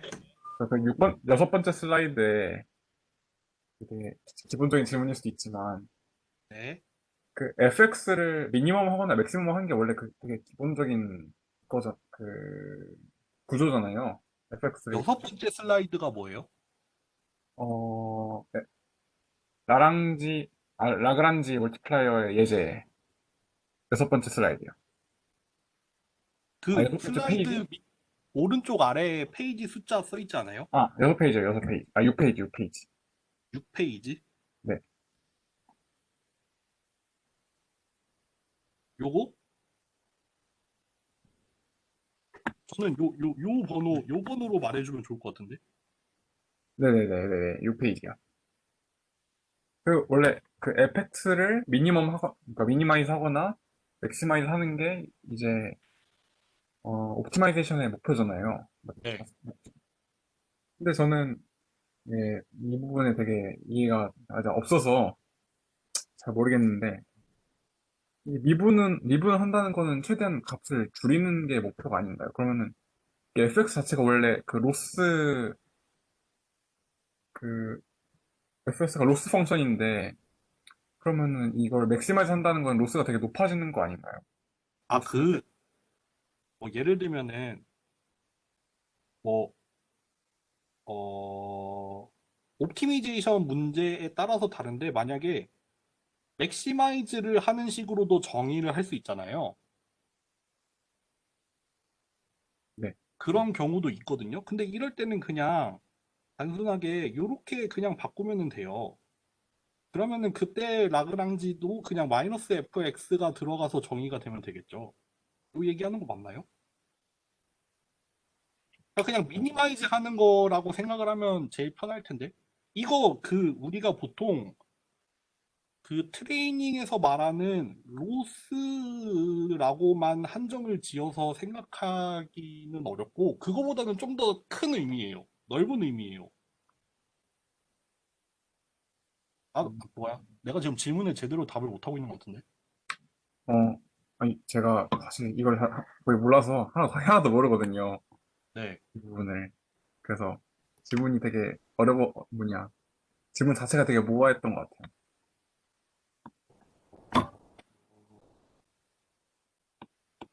그래서 사실, 그러니까 미니멈이든 맥시멈이든 이게 컨티뉴어스 하면은 사실 그 점에서 이제 미분을 한 게 0이 되잖아요. 그거를 가지고 찾았다고 얘기를 하면 될 것 같은데. 이게 그레디언트 내지는 그냥 미분을 하는 게 항상 디센트만 하려고 하는 건 아니거든요. 그러니까 그레디언트의 방향이 이제 최소된 또는 뭐 최대를 향하는 방향이긴 하잖아요. 그러니까 이제 그레디언트를 디센트를 할 때 이제 그레디언트의 방향으로 이제 업데이트를 시켜 나가잖아요. 그 얘기를 하는 것 같은데 약간 섞여 있는 것 같네요.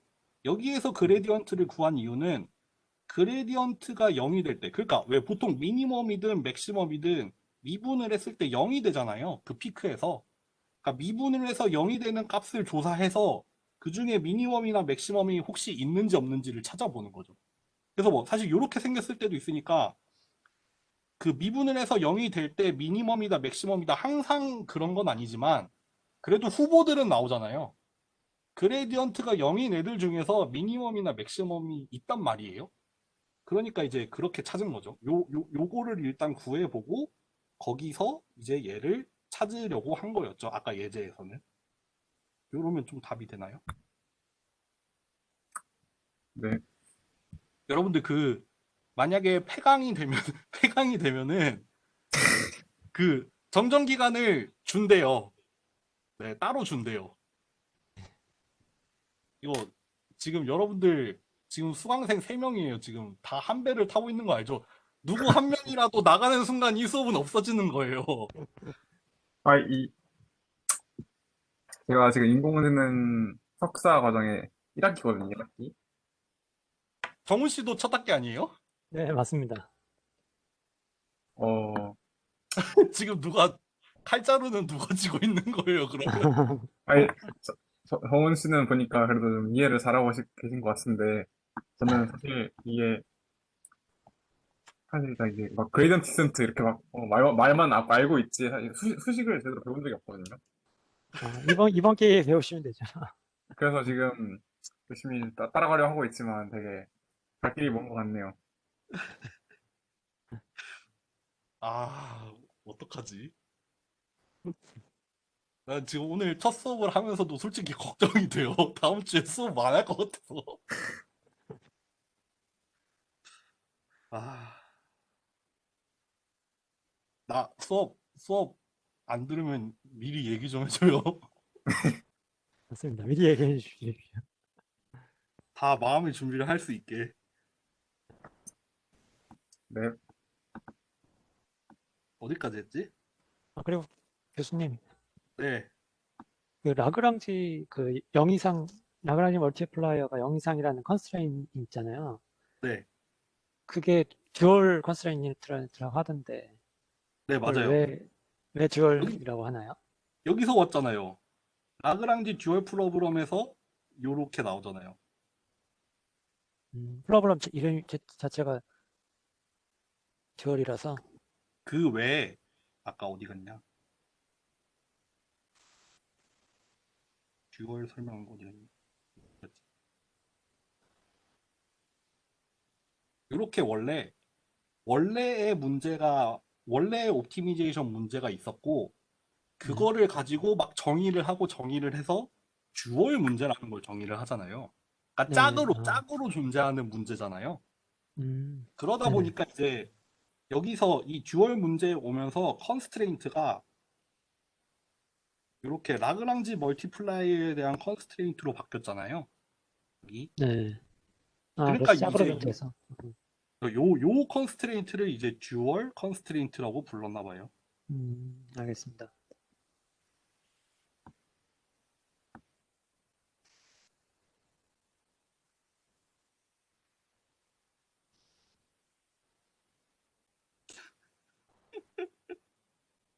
아, 웃긴다. 웃기면 안 되는데 웃긴다.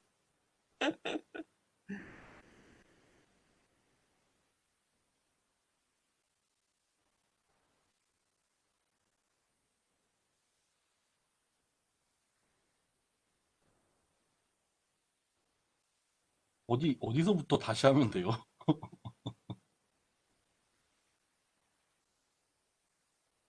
사실 설명은 거의 다 끝난 것 같은데.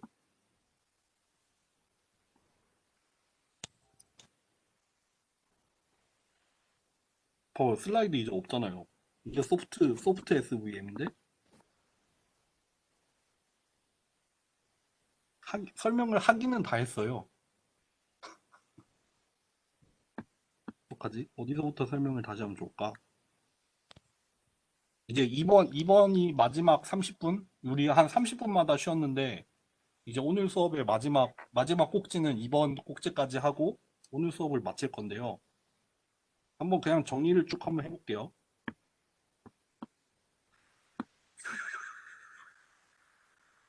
요.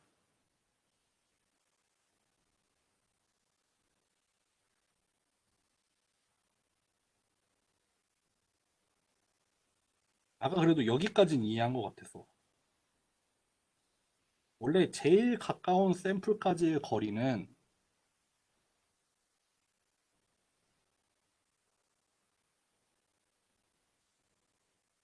요건데, 좀 풀어서 쓰면은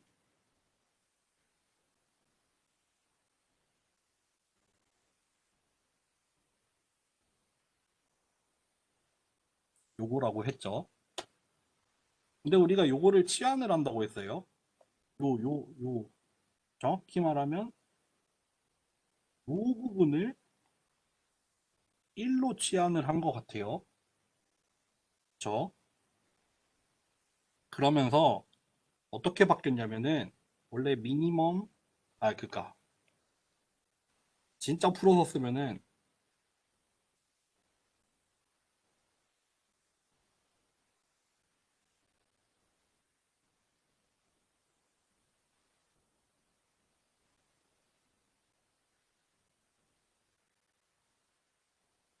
요거였던 게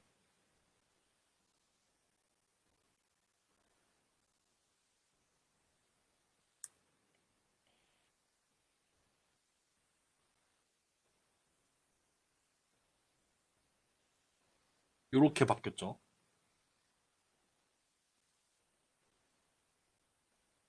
그러면서 어떻게 바뀌었냐면은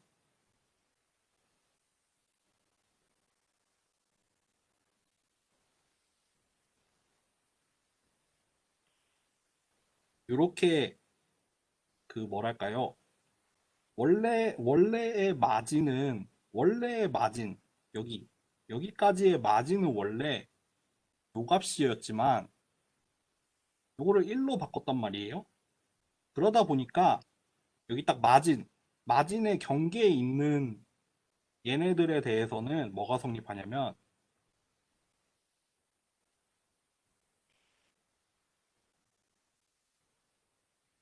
요게 성립해요. 그러니까 이걸 만족하는 샘플 x에는 마진 위에 있다는 말이 되죠. 그쵸? 요 타겟 밸류랑 이거 잘못 썼다. 요게 사실 yxn이죠.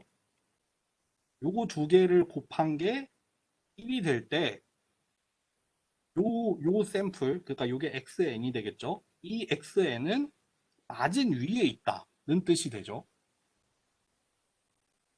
그쵸? 그리고 또 이제 나왔던 내용이 뭐가 있었냐면은 이제 라그랑지안을 정의를 해서 0이 되는 걸 봤더니 해가 튀어나왔는데 요 리니어 클래시파이어 또 트랜스포즈 또 썼네. 리니어 클래시파이어 앞에 붙는 이 W가 어떻게 나왔어요? AN, TN, XN의 피처 이런 모양으로 나왔었죠. 뭐 B도 무슨 꼴이 존재하는데 B까지는 보진 않을게요. 여기서 몇 가지가 유도가 돼요. 그러니까 중요한 포인트들이 나와요. 뭐가 있었냐면은 우리가 프리딕션을 할 때 결국 요런 함수를 쓸 텐데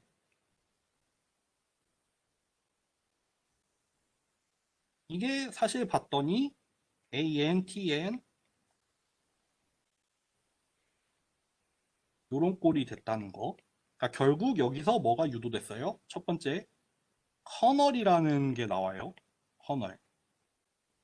그러니까 우리는 파라미터 W를 직접 구할 수도 있지만 사실 그 파라미터 W가 어떻게 생겼냐면은 썸메이션으로 생겼고 우리가 그 트레이닝 데이터에 있는 샘플을 가지고 직접 구할 수 있는 어떤 파라미터 값이잖아요. 그게 이제 커널이라는 형태로 나타나고 그래서 만약에 어떤 우리가 프리딕션 하고 싶은 새로운 샘플 X가 들어왔을 때 그거는 이렇게 XN 트랜스포즈랑 그러니까 만약에 우리가 지금 피처를 통해서 계속 얘기를 하고 있지만 만약에 피처 없이 그냥 인풋을 그대로 쓴다고 생각해봐요. 요거라고 해봐요. 그러면은 이게 어떻게 된다? ANTN XN 트랜스포즈 X가 된다는 거죠. 요렇게 비교를 해요. 여러분들 내적이잖아요, 내적. 그러니까 새로운 그러니까 우리가 판단을 내리고 싶은 샘플이 들어오면은 트레이닝 데이터, 트레이닝 데이터의 샘플하고 내적을 해보는 거죠. 내적이 사실은 만약에 새로운 데이터가 들어오면 왜 또 n을 왜 자꾸 쓰냐? 새로운 데이터가 들어오면은 얘하고 비교를 해본다는 거죠. 얘랑 비교를 해서 그러니까 이너 프로덕트를 해보고 그거에다가 뭐 어떤 값들이 적당히 곱해져서 그게 이제 함수를 이벨리에이션 할 때 요런 식으로 계산이 된다는 거고 그게 이제 피처를 쓰다 보니까 이런 형태로 나타나 있지만 사실 이것도 사실 이너 프로덕트죠. 피처의 이너 프로덕트가 됐죠. 그리고 그거를 이제 커널이라는 형태로 좀 특별히 정의를 하기도 해요. 커널에 대해서는 더 얘기를 할 게 많지만 오늘 하진 않을게요. 하여튼 다시 돌아가서 뭐 하고 있었냐면은 W라는 해가 이런 모양으로 나오기 때문에 1번 커널이라는 형태로 함수가 이제 평가가 된다는 거. 두 번째, 라그랑지 멀티플라이어가 앞에 껴 있어요. 라그랑지 멀티플라이어가 앞에 껴 있는데 우리가 KKT 컨디션에 의해서 AN이 0보다 항상 크거나 같고 이게 듀얼 컨스트레인트라고 했죠. 그러니까 2번 조건이었고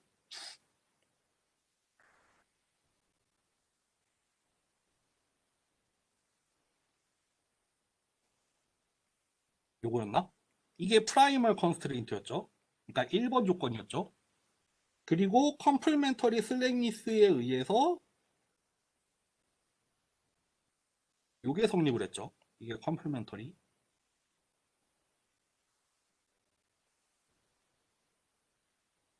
그러니까 3번 조건. 요거를 만족을 해야 되는데 아까 뭐였어요?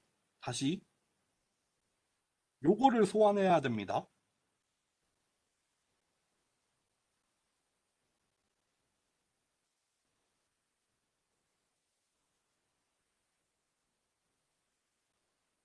그럼 결국 요 라그랑지 멀티플라이어랑 요게 그 마진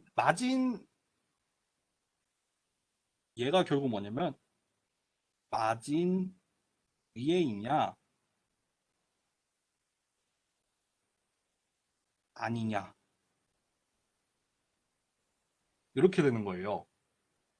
요 이니퀄리티가 0일 때는 그 포인트는 마진 위에 있을 때고 0보다 작으면은 마진 위에 있을 때가 아니에요. 근데 이 컴플멘터리 슬랙니스에 의해서 어떻게 된다고요? AN이 0이 되면 TN 요게 요게 되죠. 그러니까 마진 위가 아니다가 되죠. 그 말인즉슨 어떻게 됐었죠? 아까 Y 요거 할 때 AN, TN 뭐 X 아이씨 공간이 좁아. 땡겨 다 땡겨.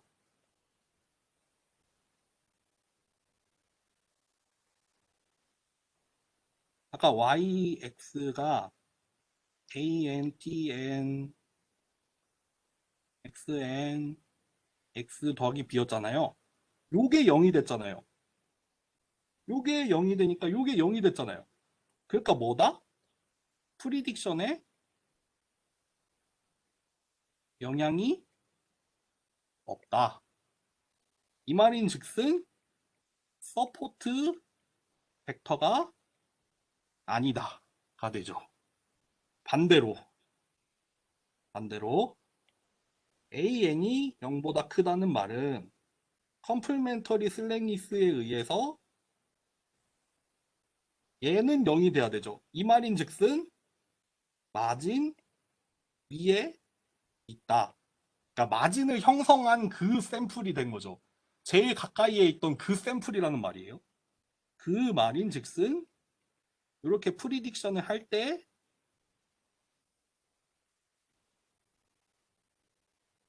프리딕션에 영향이 있다. 이 말인즉슨 서포트 벡터다. 글씨 너무 못 썼나?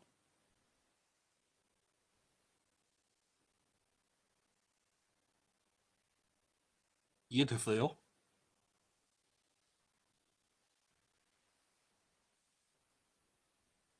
이거예요, 여러분. 여기까지 하면 오늘 수업 끝이에요.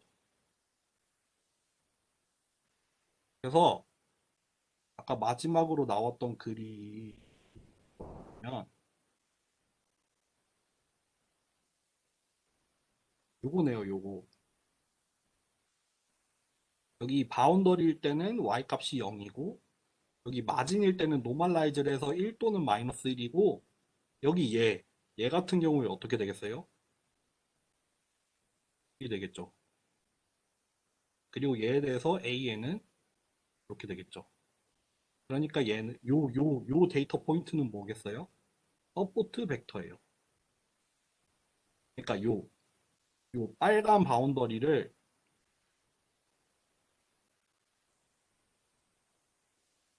만들어낼 때 필요한 점이라는 거죠. 요 점은 서포트 벡터고요. 그 말인즉슨 얘를 만들어낼 때 필요한 점이라는 뜻이에요.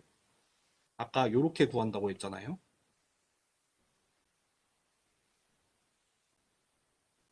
아우, 복잡하다 복잡해. 그러니까 요게 양수다 보니까 역할을 한다, 참여를 한다, 그런 말이죠. 반대로 얘 점은 아무 역할을 미치지 않습니다. 얘에 대해서는 AN이 0이 되거든요. 아시겠습니까? 그래서 여기 그림을 보면은 요거는 이제 원래 피처에 대해서 한 거를 이제 다시 X 스페이스에다가 그리다 보니까 이렇게 넌리니어하게 나온 거예요. 그러니까 이거를 만약에 도메인을 X에서 그리는 게 아니라 만약에 똑같은 그림을 그러니까 요게 지금 X에서 그린 거고 여기에서 그렸다면은 똑같은 그림이지만 사실 리니어하게 나와 있었겠죠. 근데 그거를 원래 인풋 스페이스에서 그리다 보니까 넌리니어하게 나온 겁니다.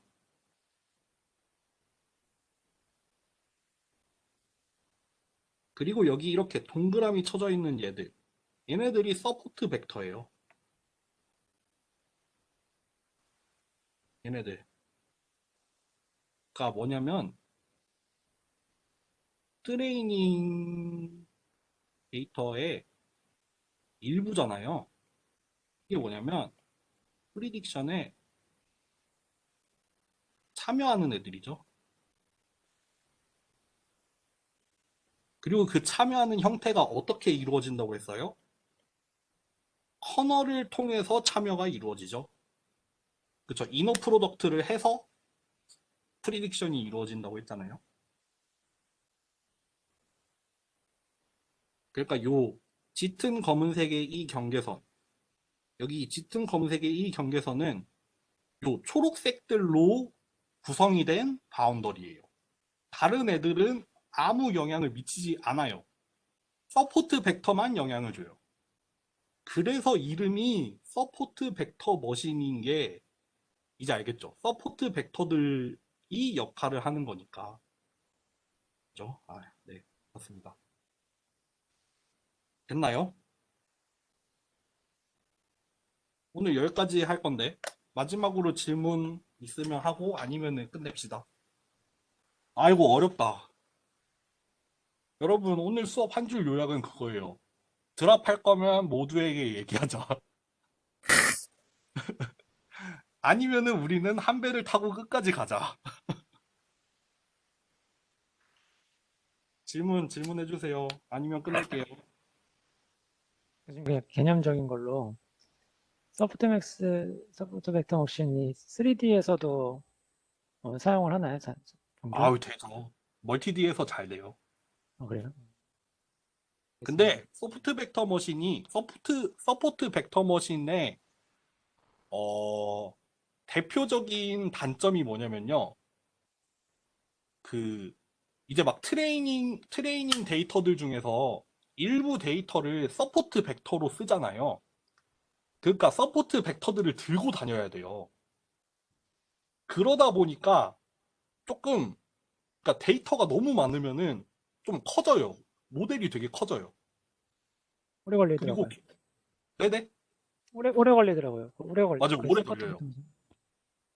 그리고 이제 프리딕션 할 때도 이제 뭐 서포트 벡터의 개수가 많으면 많을수록 이제 평가해야 되는 애들이 많다 보니까 이제 프리딕션도 좀 오래 걸려요. 그러니까 장점 같은 경우에는 이게 옵티미제이션이니까 그러니까 되게 최적의 값이에요. 어떤 센스에서 제일 좋은 솔루션이란 말이에요. 그런 의미에서는 파워풀한데 이제 한계가 또 존재를 하죠. 감사합니다. 끝낼까요?